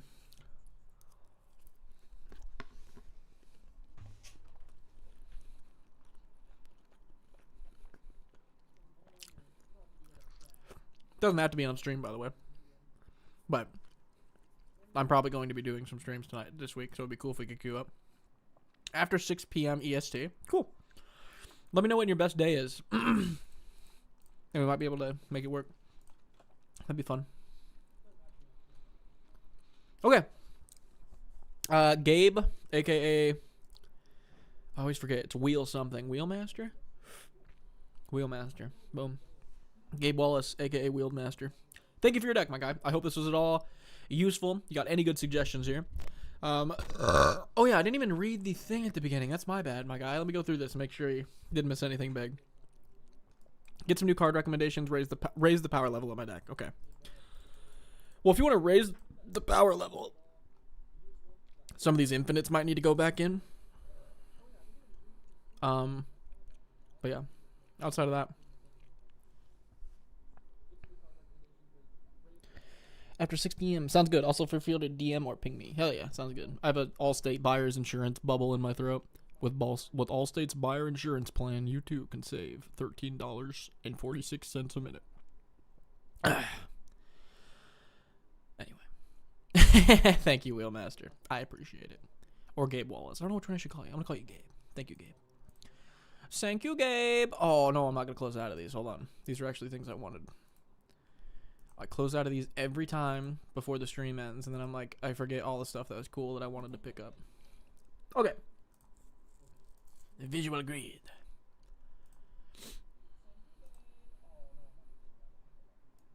loop it. I was like, why am I hearing myself again? Speaking of Arc Raiders, I actually am probably going to play some after stream if you're going to be up, Yorsum. Me and my brother are probably going to play some.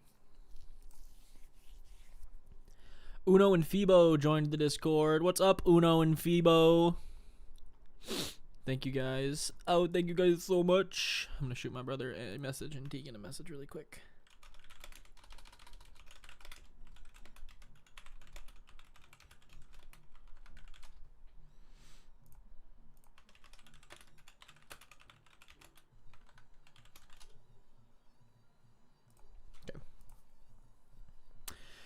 Deck number 2, submitted by yours truly in chat, baby. Yorsum. He submits his Teval Arbiter of Virtue deck. Let me go ahead and find the Moxfield submission thing here. There it was. Here we go. It's a self-mill deck, of course. It's a casual deck. Win conditions, self-mill. There are a couple of cheeky storm cards in the deck if we can pull it off. Favorite interaction, Kiru Goldkeeper plus Teval. A fellow Teval player. I also very much love Kuru Goldkeeper plus Teval. Blood Bond March. When it does its thing, Sir Conrad plus Teval. Yeah, Sir Conrad's insane. Blood Bond March. I'm going to have to see what that is. What do you hope to get to show off my deck, to get some card recommendations? What type of Patreon member are you? Patreon. Thank you, Wheelmaster, by the way, for your membership. I believe you are a Patreon member as well. And thank you, Yorsum. So he wants some card recommendations and to show off his deck. So let's give it to the guy. I'm going to zoom in a bit here and see if you guys can still see everything okay. You guys still see that okay?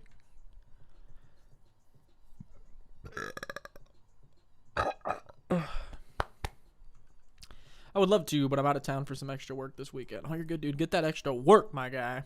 In this economy, get that extra work. Instead of playing some stupid video game.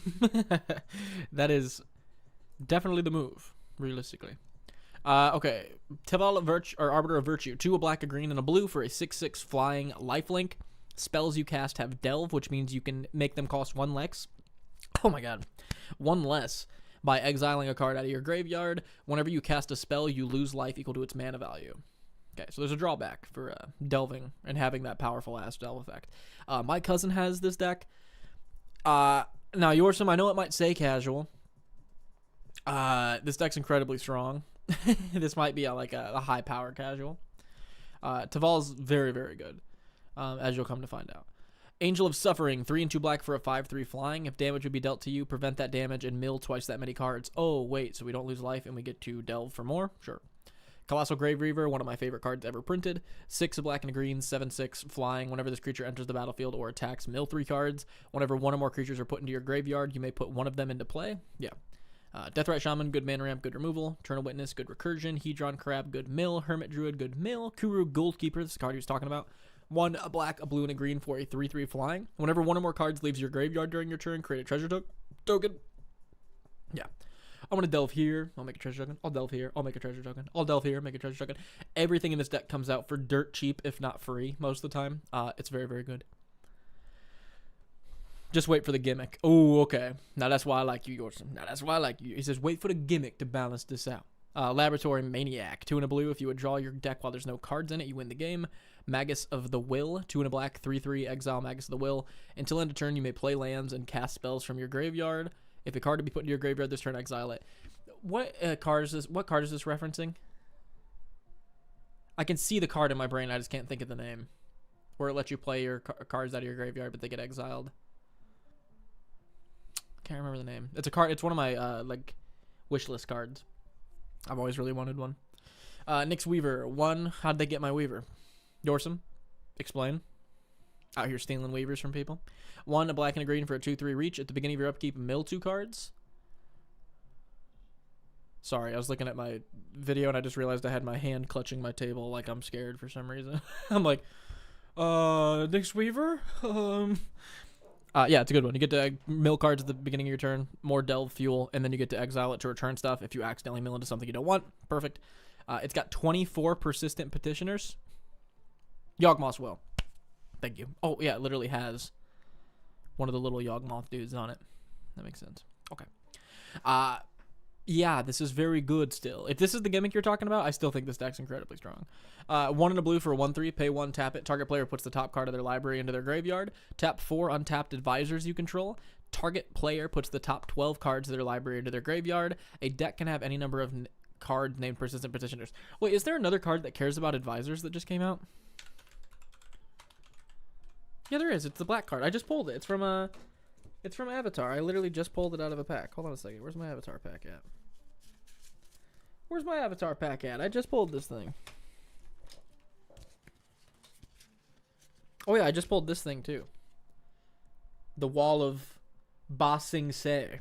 That was my first Avatar pull, dude. Not too Shabinsky. Well, I just pulled it. It was a card that cared about advisors. Come on. Oh, it's right here. No. What did I do with it? Oh, I bet it's up here. It's going to mess with the whole camera angle, though. Oh, you son of a bitch. Oh, you son of a bitch. You're going to mess with my camera angles? You're going to mess with my fucking camera angles? Low and Lee, but it's kind of lame with petitioners. Oh, really?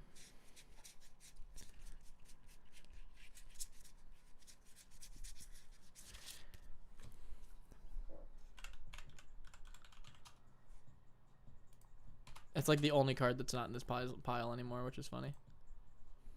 Oh yeah, Low and Lee. Kind of lame with petitioners.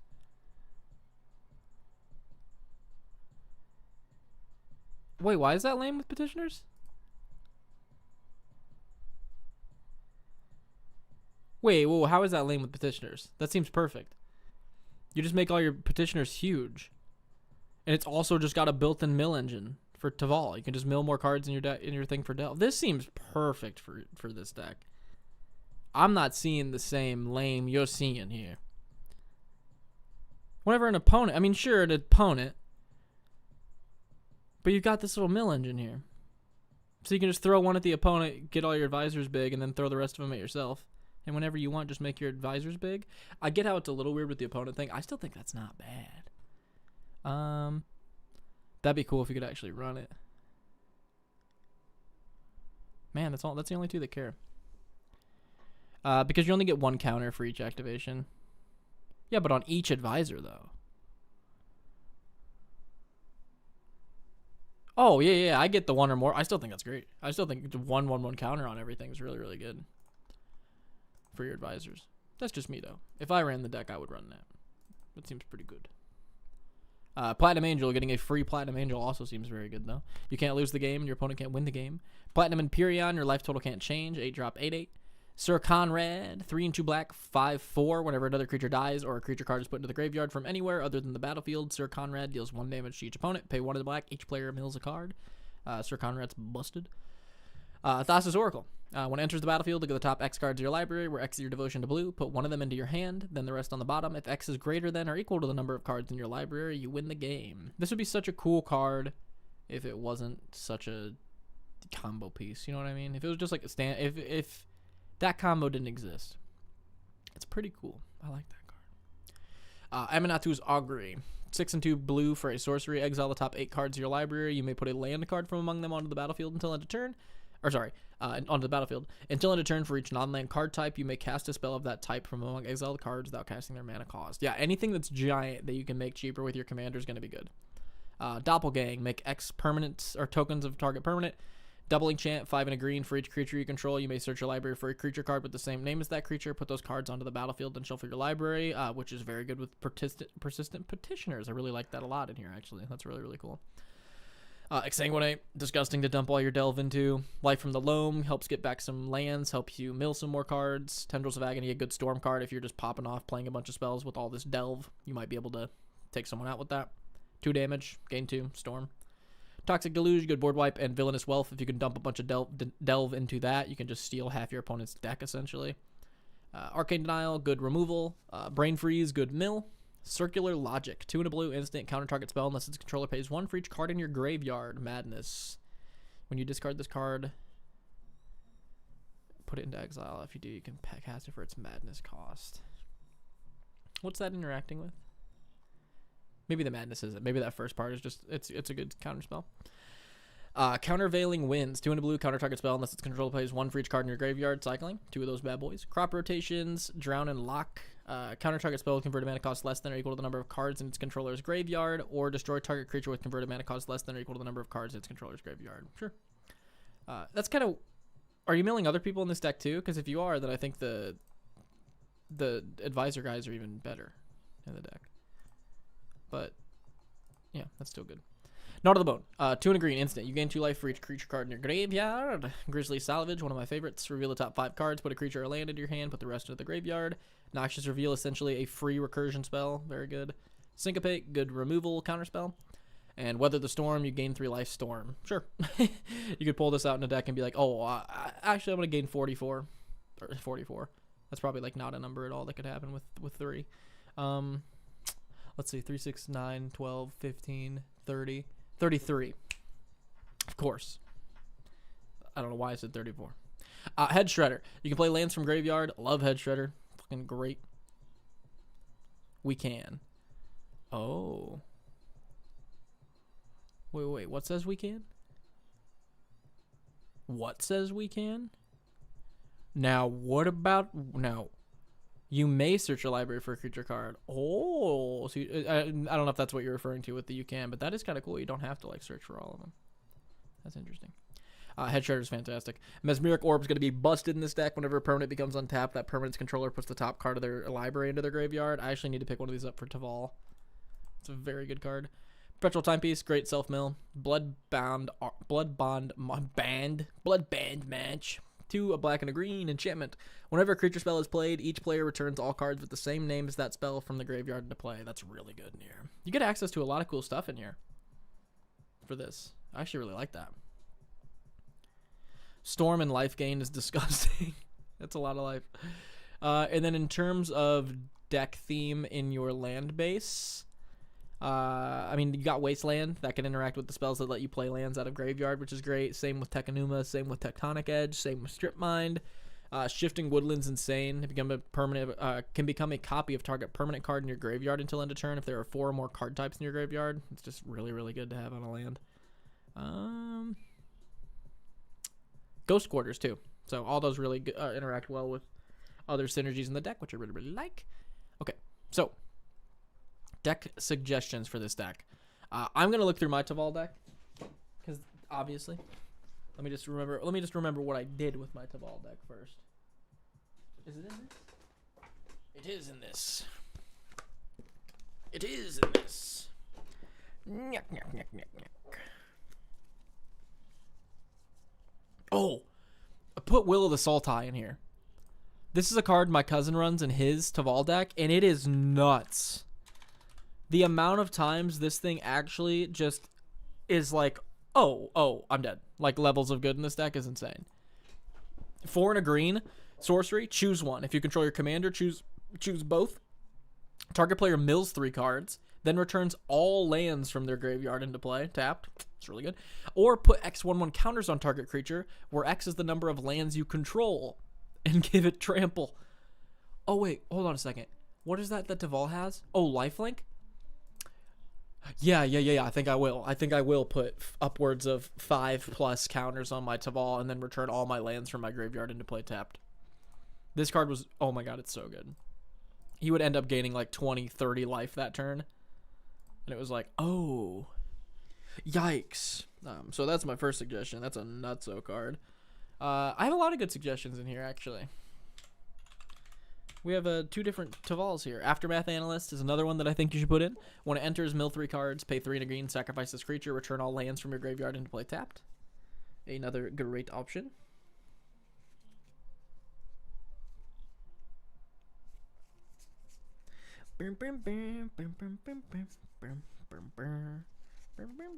Kishla Skimmer is another good one. So what's cool about the Delve is it's going to interact really well with a lot of the stuff that interacts with Teval the other Teval, because a lot of the stuff that cares about cards leaving the graveyard, that's really nice wording for you, because exiling for Delve is still going to trigger the cards leaving graveyard effects, as you know, with the Kuru Goldkeeper. So Kishla Skimmer is another one that I think is really good. Just drawing a card when you do it, like it's just going to net you a ton of value. It's one of my best card draw engines in the list. Sylvan Safekeeper. That's actually one that I just added to Teval. That's probably my latest addition to the deck, actually. And I think it would be incredible in this list as well. 1 green, 1/1. Sacrifice a land. Target creature you control gains Shroud. Again, that's going to interact amazing with stuff like the stuff that was letting you play, like Life from the Loam, getting you lands back from your graveyard. Stuff like Head Shredder, letting you play lands from the graveyard. I think Sylvan Safekeeper, and it's going to protect your most important card, your commander. Like, that's incredible protection, like pretty much guaranteed. And it's target creature. Someone tries to target Sylvan Safekeeper, crack a land, protect it. Someone tries to target Teval, crack a land, protect it. And then just use all your recursion to get those lands back. It's very, very good. Why don't you have Ripples of Undeath in here, my guy? Is there a reason? This is like my favorite card in the world. Absolutely busted. At the beginning of your upkeep, mill 3 cards, pay 1, pay 3 life if you want to put one of those cards into your hand. Just guaranteed 3 more delve every turn. I could see it if you're maybe milling too much and you don't want guaranteed mill pieces, because you might accidentally mill yourself. I could definitely see that. But I think Ripples is fantastic. But in this specific deck, with the amount of self-mill you're doing, I could see guaranteed sources of mill being a little bit weird. I play Titania. I'm very familiar with Safekeeper. Oh, I bet. Yeah, in Titania, that's busted. Oh, Teval's Judgment, dude. Sorry if these are all, like, obvious suggestions, but they're too good to not suggest. Whenever one or more cards leaves your graveyard, choose one that hasn't been chosen, draw a card, create a treasure, and make a 2/2. Every time you delve, you're just like, oh, treasure this time. Drawing a card, 2/2. You just get, like, here's every good thing you can do. You want bodies? You want card draw? You want mana ramp? It's like, oh, sure. I'll take all of it.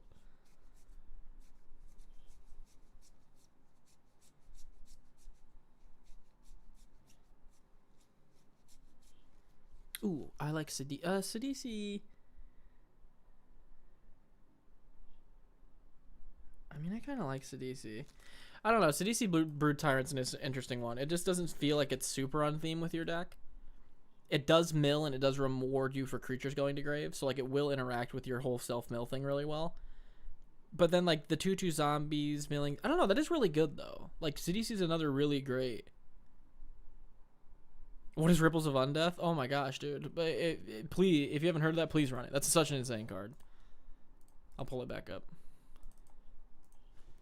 It's like, it is my favorite self-mill card in my Teval deck. It is great.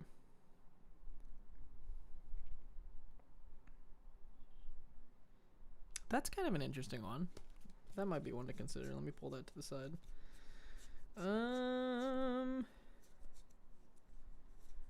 Victimize is always cool. I just don't know how, like... Oh, Calidus Assassin. Put that in there. Okay. So here's my last 2 suggestions here. Calidus Assassin, I think, is a busted card, and especially in this deck where you could play it for 2 mana. This seems like a no-brainer to put in for removal. For a black and a blue, for a 3/3 flash, you may have Calidus Assassin enter the battlefield tapped as a copy of any creature on the battlefield, except it has, when this creature enters the battlefield, destroy up to 1 other creature with the same name as this creature. So you just destroy the best thing on the battlefield, and you get the best thing on the battlefield, all on the same card. In this deck, all for 2 mana.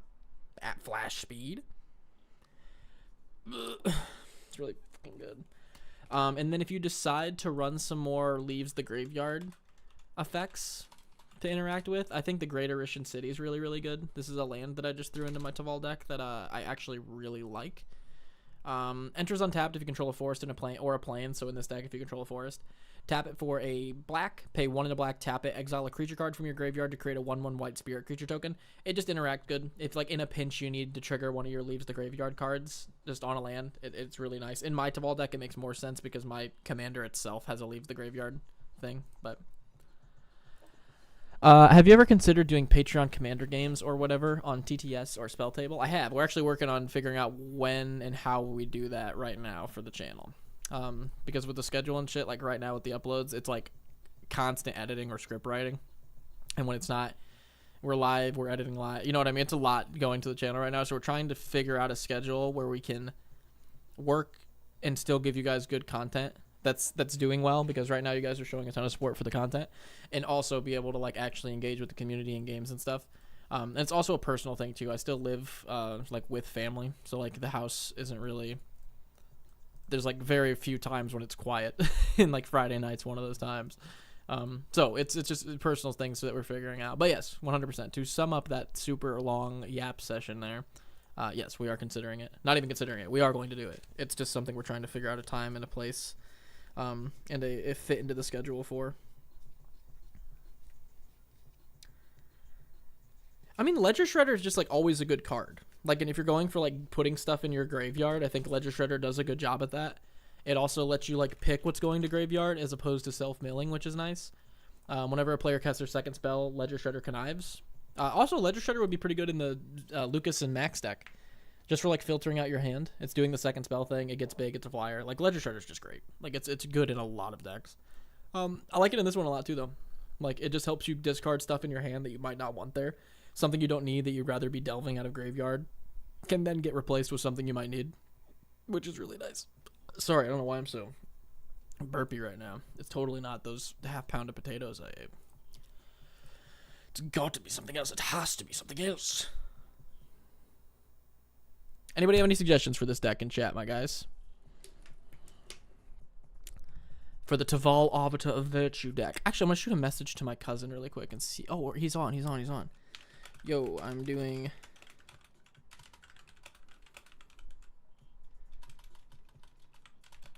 a Teval Arbiter of Virtue deck review.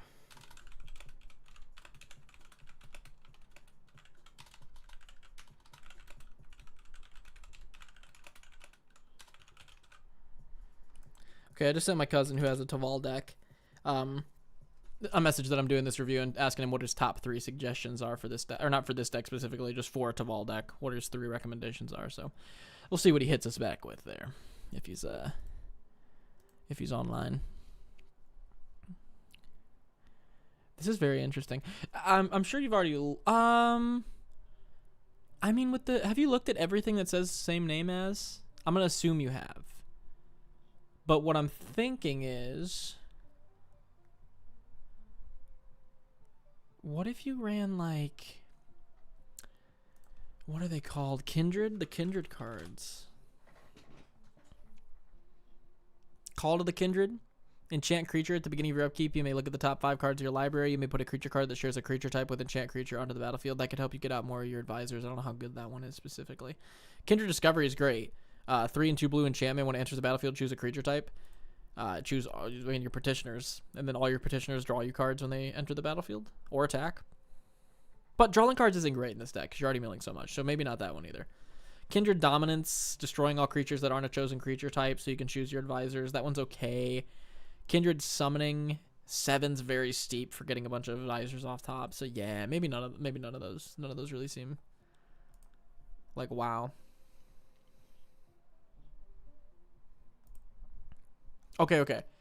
So he is messaging me back right now.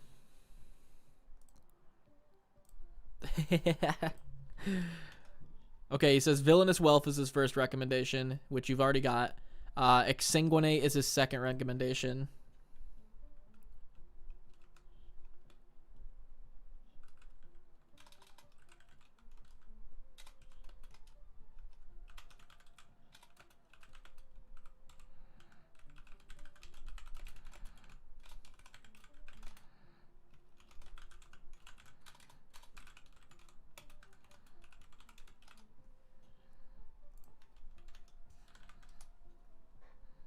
Okay, see? I told you guys. Okay, so he recommended the 2 you've already got, and then he also recommended Old Stick Fingers, which actually is a really good recommendation, I think. X, a black and a green, for a star. I hate saying star. I wish there was a better way to say that.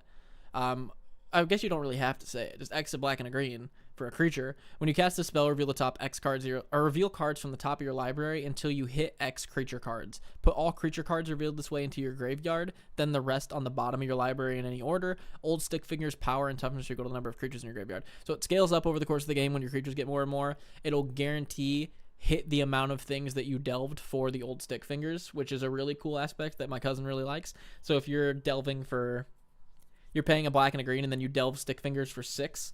You paid 6 life to do that, but now you're hitting 6 more creatures in your graveyard that you just exiled 6 cards. So Old Stick Fingers replaces the cards in your graveyard that you just delved to cast it, while also getting bigger over the course of the game, which I think is actually a really, really cool one. And then his other suggestion, which I told you, Will of the Sultai. He said it's the best card in the deck, which I agree. I think it really, really is. It is a fantastic card in that deck. What's it called when you have to make a decision? An ultimatum. What's that ultimatum? Isn't there an ultimatum that works in this deck? Yeah. Urgent Ultimatum. Search your library for up to 3 monocolored cards with different names and exile them. An opponent chooses one of those cards, shuffle that card into your library. You may cast the other cards without paying their mana cost. You can't reduce that one's cost, though. That's the real bad part there. You can't reduce that one's cost at all. So, are there any of the big stations that would be cool in here? Because I feel like you could, like, use the petitioner. Are they not called stations? What are they called? Is the ability called station? Oh, wait. Oh, it's a spacecraft. Are any of the spacecrafts cool in here? Because you could crew them up with your thing, but you could play like big ass spacecrafts for like free. Like this thing? Extinguisher Battleship. You could get this out for free. And it's a 10/10. When it enters, destroy target non-creature permanent and deal 4 damage to each creature. That would wipe out all your advisors, though. So that one, maybe not. What are some big boy ships you could play?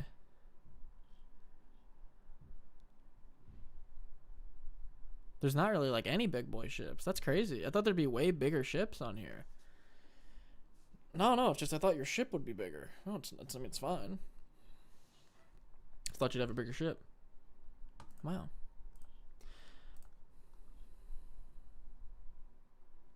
Okay. Chat, any suggestions for you guys for this one?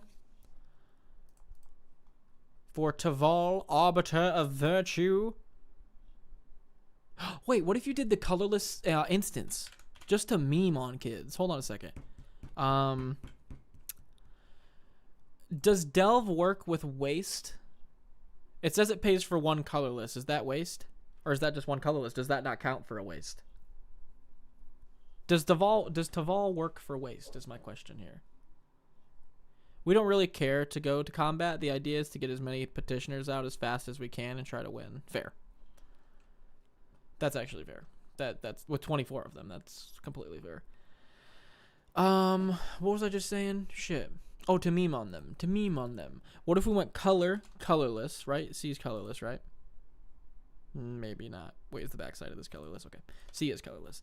And then instant. I think there's a couple colorless instants. Yeah. Nope, that's generic, not specifically colorless. Oh, you bastards. Well, you could still do some of this stuff, actually. Desecrate Reality. 7 colorless for an instant. For each opponent, exile up to 1 target permanent that player controls with an even mana value. Getting this out for free with Teval, that's actually really good removal. If at least 3 colorless mana was spent to cast the spell, way more than that was used to cast it, return a permanent card with an odd mana value from your graveyard to the battlefield. That might be disgusting in this deck. I'm actually going to send that to my cousin. Oh, yeah, he also recommends Time Stretch if you want to be a max saucer. 10 drop, take 2 extra turns. Ulamog, Altar of Dementia is a must. Oh, yeah, Altar of Dementia. I guess you're going with the petitioners, though. But still, just to throw out some suggestions. Mine's more based off fast mana, though, and hoping to get a huge cast off without being countered. So it's not super reliable. But when it hits, it hits. 3 steps ahead. The added cost doesn't count towards the life loss, and you can delve the extra cost on those. Oh, that's a really good point. Oh, thank you, Keepster. Oh, that's actually a really good point. So stuff like 3 steps ahead. You can choose additional cost to the spell, but it won't change the actual default cost here. Because like the default mana cost of this is 1 blue, but then you can choose to do additional cost like multi-kicker. And I think you can still delve for these costs. Yeah, he's saying the added cost doesn't count towards the delve life loss. Oh, maybe you can't delve for the extra cost. Wait, no, I think you can, though. Because it's an additional cost to the thing, and it says an additional cost to cast the spell. Yeah. So if he's correct, which I'm assuming he is, you can pay for these kind of additional effects with Delve, and it doesn't count for the... Yes, you can Delve the cost. Oh, that's so good. Keaton, get a load of this saucer for your deck that I just came across. Desecrate Reality, brother. Check that out, brother. Look at that. 7 colorless instant. Each opponent exile an even value thing, then return an odd value thing from your graveyard into play for 7 at instant speed. Holy sharts, man. That's insane. Yorsum, Mesmeric Orb is better than Altar of Dementia. In this deck, I agree. Because you're having so much stuff enter constantly. And you just get the passive mill on opponents, too. In my cousin's deck, Altar of Dementia is actually kind of nuts. Yeah, that's sick, dude. So you can pay those extra costs. That's actually very useful. Yeah, I think this is a def add to the Teval decks. Are you kidding me? That seems busted. Instant speed, just like end of someone's turn. You're like, yeah, I'll delve 7 cards out of my graveyard. A free destroy everyone's huge even cost thing and return my biggest odd cost thing from my graveyard into play. I think that's probably fine. Oh yeah, I also recommended Calidus Assassin. I think this would be really good in yours as well. Just a 2-drop clone destroy. Yeah, that's a banger. That seems really good. I've never seen that card before. It has to be from that Eldrazi precon. That's the only thing I can imagine it being from. Yeah, it is. Commander Masters precon. That's fucking sick, dude. Ooh, and the big art looks sick. Yep, I love those. Death begets life. Death begets life. 5 Hosu Ves. Is that actually a card? Oh, it must be. 5, a black, a blue, and a green. Sorcery. Destroy all creatures and enchantments. Draw a card for each permanent destroyed this way. Ooh, yeah, but he's going, like, hard self-mill, though. Like, hard. So, like, I feel like with all the petitioners going on and all the self-mill going on, Death Begets Life might KO yourself. Oh, yeah!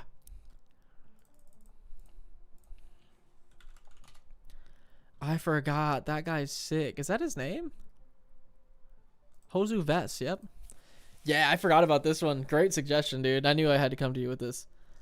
JLK, still doing deck reviews? We are just about to finish up this Teval deck reviews. We're just getting some suggestions right now. We got the Teval expert in chat right now, K. Scott, so we're getting some good suggestions. Hosu Vest, 2 and 2 black for a 4/5 menace. When it enters the battlefield, if it was kicked, create 8 2/2 black zombie knight creature tokens with menace. And like my cousin said, you can pay for additional cost with Teval's delve, and it doesn't count for the life loss. So this thing is always going to be a 4-drop. So you're always just going to lose 4 mana or 4 life when you cast this with Teval, but you can delve the kicker cost. So you could delve 6 creatures and pay 3 black for 8 2/2 zombies and a 4/5, all with menace. That's disgusting.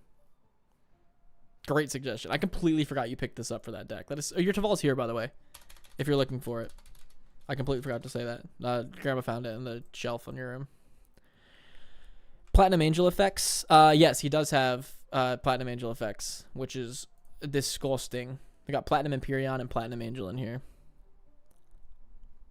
2-drop. Yeah, it's disgusting. You can't lose, so Teval can't kill you. Oh, what about that? What about that blade, dude, that you run? What? That's your spiciest tech. What's that called, dude? Your blade that you can't lose the game that you put on Teval. Oh, what's the name of that one, my guy? That one's a banger. That's a great suggestion.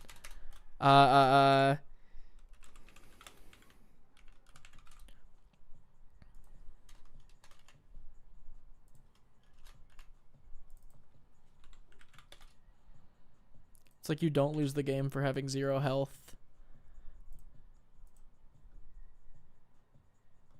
Packed weapon, dude. Yeah, packed weapon. Put that in there, dude. Are you kidding me? 3 and a black, as long as pack weapon is attached to a creature, you don't lose the game for having less than 0 health.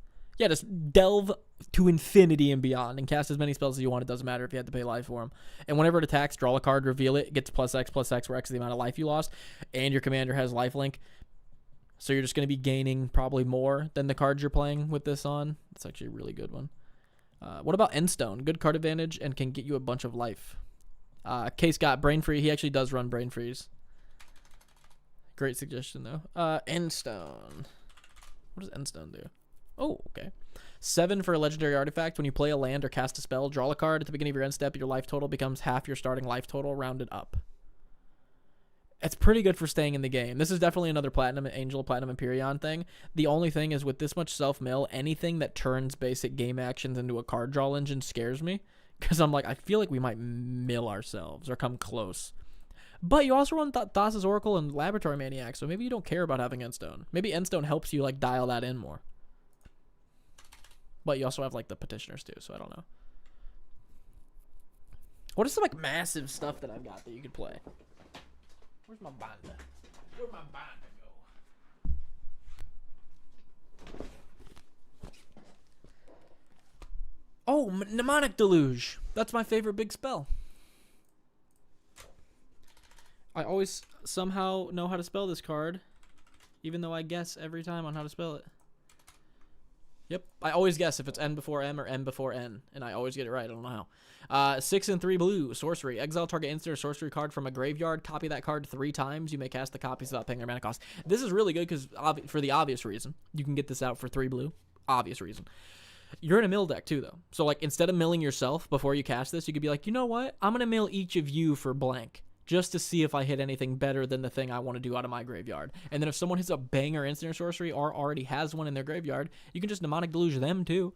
And making 3 copies of it, that's pretty nuts for 3 blue mana. Rishkar's Expertise is a banger. That's another card draw though, isn't it? All the card draw on the thing kind of scares me. Draw a card equal to the greatest power among creatures you control. You may cast a spell with mana value 5 or less, or 5 or less from your hand without paying its mana cost. The cheating something into play is great. Drawing cards is great. Just in this deck, again, it's not for me to say.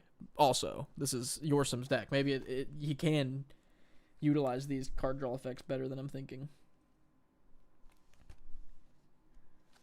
What's a big old spell you could play for free, dude? Are we running that 1 3-mana enchantment from 40k that resurrects creatures from grave when you mill yourself? What is that? Hold on, what are you talking about?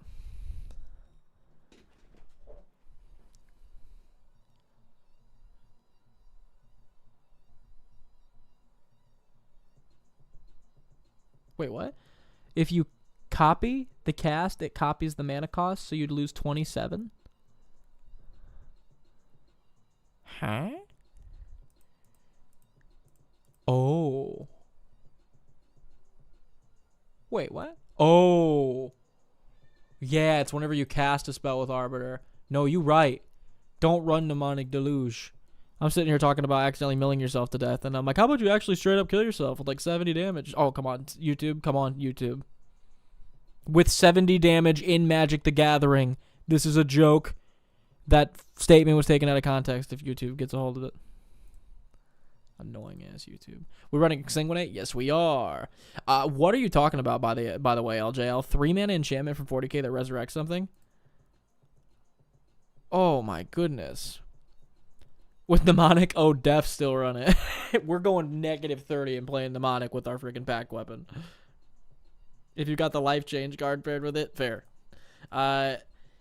What is that card, LG? I've got to know that card because that needs to go in my Teval deck. Whenever you mill something, it comes into play. You got like a Grave Reaver Titan, like for 3.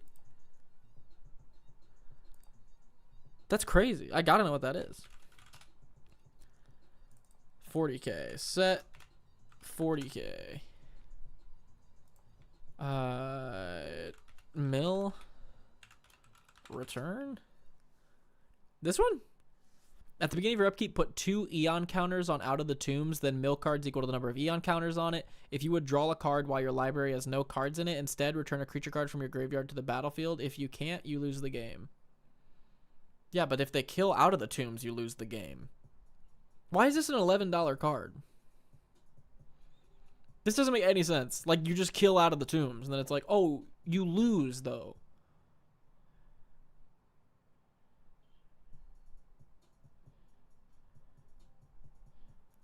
That's weird. I don't know how I feel about that. That's so sketchy. That mill is insane. The second part's like, what the fuck are you talking about? Classification is hard as fuck on Teval. Cast it before combat. Oh, yeah. It is super risky and fun. I agree with both of those I agree with both of those analysis, LJL. I also cannot spell Colossus, apparently.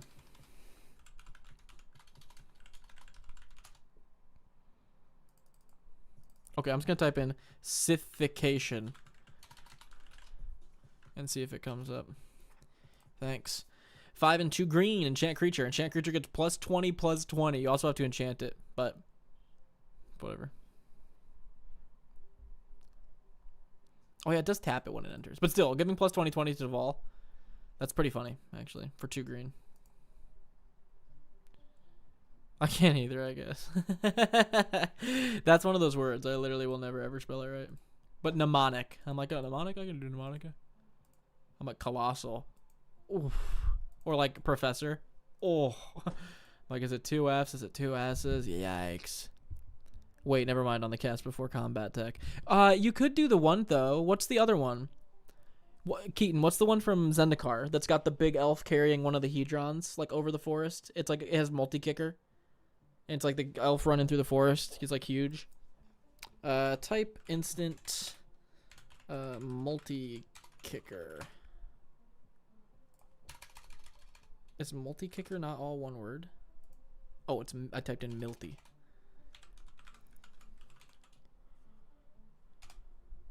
Yeah. Strength of the Tajuru. X and 2 green for an instant multi-kicker 1. Choose target creature, then choose another target creature. For each time the spell was kicked, put a 1/1 counter on each of them. This seems really good in this deck, actually. Right? Like, you delve, like, 7 cards with this thing, and you get a 2-drop, put 7 1/1 counters on 2 creatures. At instant speed. With Teval, too. She has lifelink, so there's that. I think that's pretty good. I haven't seen this card in forever. Oh, World Wake is where it was from. I like that one. Peer into the Abyss, LOL. I think Keaton actually runs that one, if I'm not mistaken. 4 and 3 black. Target player draws cards equal to half the number of cards in their library and loses half their life. Round up each time. Yeah, I mean, this is just... Yeah, that's a potential win con, for sure. Throw in a Mnemonic Delusion, appear in... No, Mnemonic Delusion is still pretty risky. That cast tech is sketchy for me. Let me, let's give a look through my Arna deck, just in case. Oh, I pulled a foil Abandoned Air Temple, too, out of my Avatar pack. Just a land that enters untapped if you have a basic, taps for a plains, but you can pay 3 and a white to tap it, and you put a 1/1 counter on each creature you control. Which, to me, I was like, on a land, I will take a 4-mana repeatable board wipe 1/1 creature on my Arna deck. That seems really, really good. It's not bad. I like Tajuru, but we don't really need combat power. That's fair. Let me think here. What is why don't you do Clone Army or whatever? I know you don't want to do combat, but like that's just like okay, I actually like this more because you don't want to do combat. Because this is like combat in a bottle. Like your whole deck doesn't have to be combat. But then if you need to do that in a game or like need it to keep up or maybe just need it as like a potential win con, potential like, oh, they have an interaction piece that interacts with something I have. I feel like there's a lot of lines. Clone Legion seems nuts. 7 and 2 blue for each creature target player controls. Create a token that's a copy of it. You're playing 2 blue to make an army in a can, literally. Whatever. You copy someone's battlefield. Just, oh, I like what you got going on. 2 blue. I just made all that same shit with all the same ETBs, same effects. Triggers, taps. Disgusting.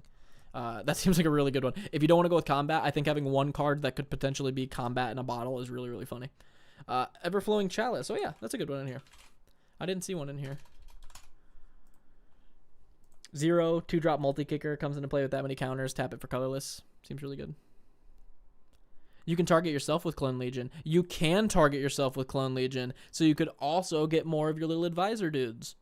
Good point, Yorsum. I'm thinking Army in a Bottle, which you could still use it for if you need it. Also, just double all your clone dudes on your side. Or your advisors. Very true.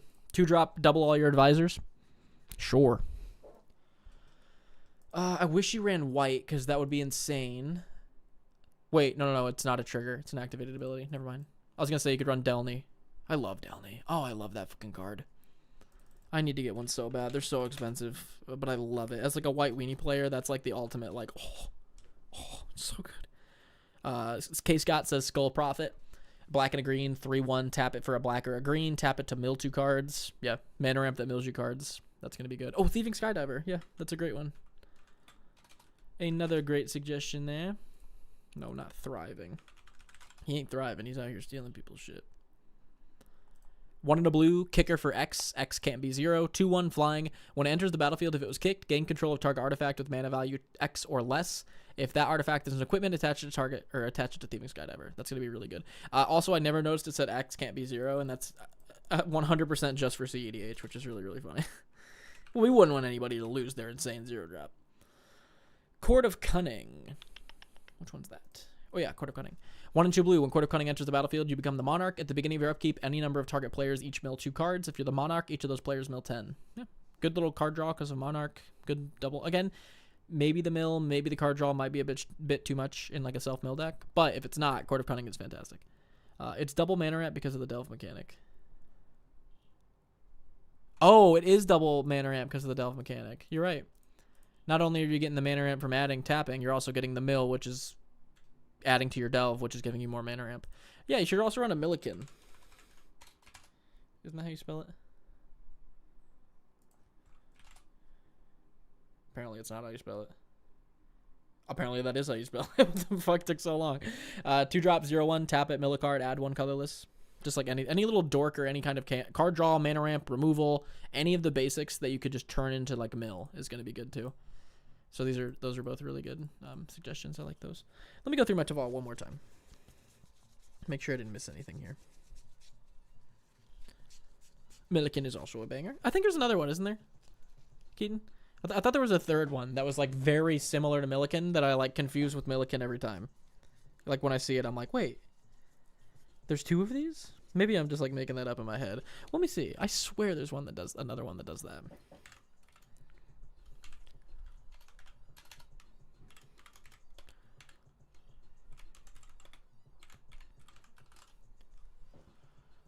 Yeah, Deranged Assistant. Boom. 1 in the blue, 1/1, tap it, mill a card, add a waste. I like what y'all are suggesting, but mind is in the wrong place. This is not a Teval deck. This is a Petitioner's deck. Okay, very true, very true. So let's see what the suggestions would be through the lens of a Petitioner deck. 1 in a blue, 1/3. You can run any number of Petitioners. Pay 1, tap it. Target player puts the top card of his or her library into their graveyard. Tap 4 untapped advisors you control. Target player puts the top 12 cards of their library to their graveyard. Okay. I can throw out some like obvious, like Intruder Alarm. Like if you don't mind being that guy. Seems insane in this deck. Every time you play a Petitioner, you get to untap all your Petitioners. So that could get literally out of hand, like insane. What else could you do here?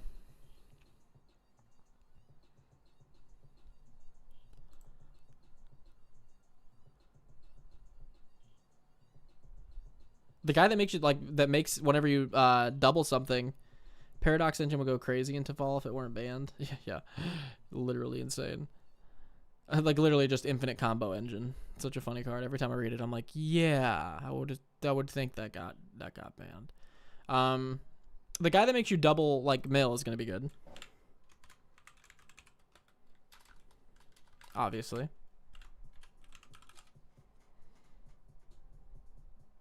Oh yeah, I should have thought about Intruder Alarm. That seems like it'd be pretty good. Bruvac. If an opponent would mill cards, they mill twice that many cards. That's going to be nuts in this deck. Drown in Dreams actually would be very good in this deck. Because if you're going for the increasing, what do you even say? What are their name? Persistent Petitioners. For like the milling other people. Drown in Dreams might be kind of sick. X, 2 in a blue, instant. Choose 1 if you control your commander. You can choose both. Target player draws X cards. Target player mills twice X cards. So if you have Teval out, you could delve this for like 10, 12, 13, 14, and be like, oh, I have Teval. You're going to draw 14 cards, guy that I just milled almost all of their deck. Oh, you lost? Sorry. And you're going to mill 14 2 times, so 28 cards. Oh, you're also out? I'm just with you. Drown in Dreams seems actually kind of nuts.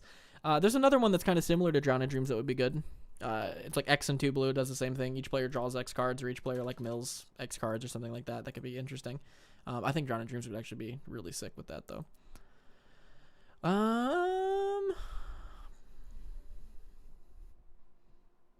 Where does my mind go with this? Where's my mind gonna take me with this?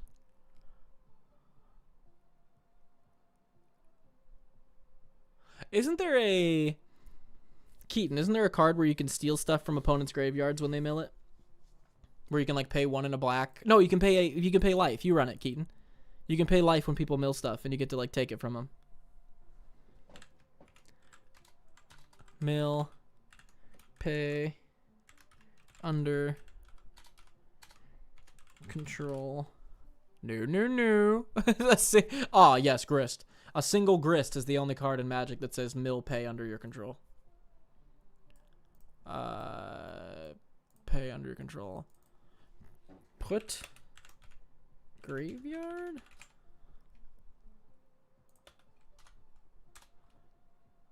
I cannot remember what this card was.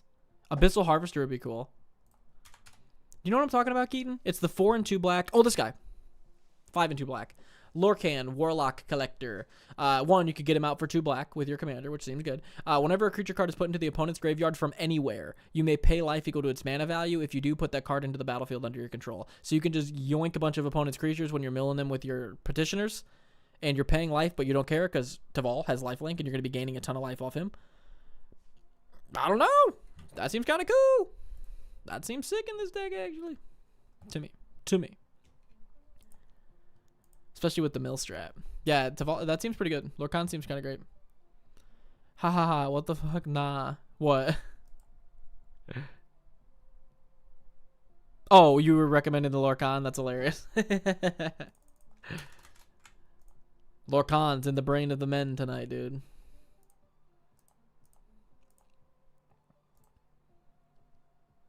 I like Siegfried a lot. I don't really recommend it for this deck, but I need to pick one up. I really want one of these for my Teval deck. It's like quickly becoming one of my favorite cards. I keep talking about it. Increasing Confusion is going to be good, man.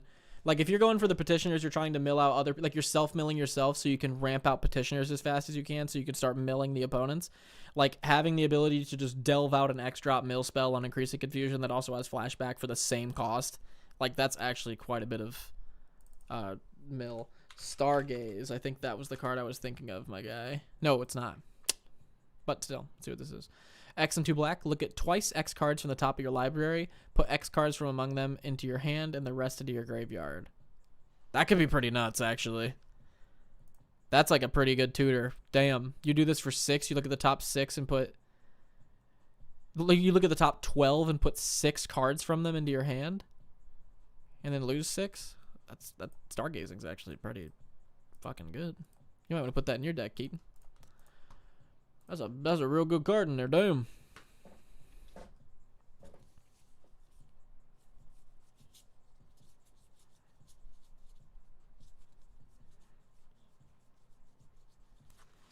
Are there any small creature board wipes in these colors? I feel like that's just like a white thing, so it wouldn't really matter.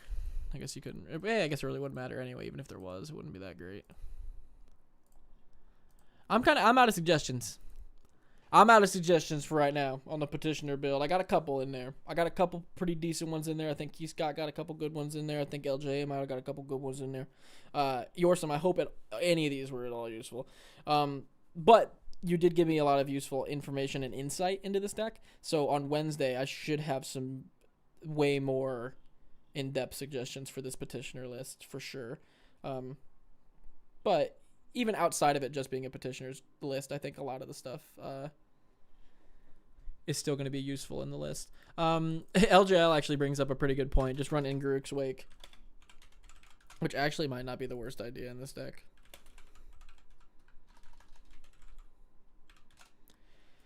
Seven, 2 black, destroy all creatures you don't control and all planeswalkers you don't control. In this deck, it is 2 black to blow up everything you don't control. I mean, that's pretty good. Yeah, Clone Legion, again, I think that's a good one. Clone Legion would be good. Intruder Alarm would be good. I think Bruvak would be good. The one that makes every person draw cards or mill cards. Drown in Dreams, I think would be great. But that's pretty much all I've got for the time being. Is the back of my head bleeding?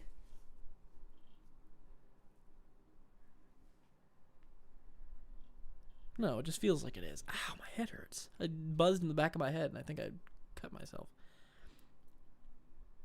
Right of replication. Yes, that's another great one.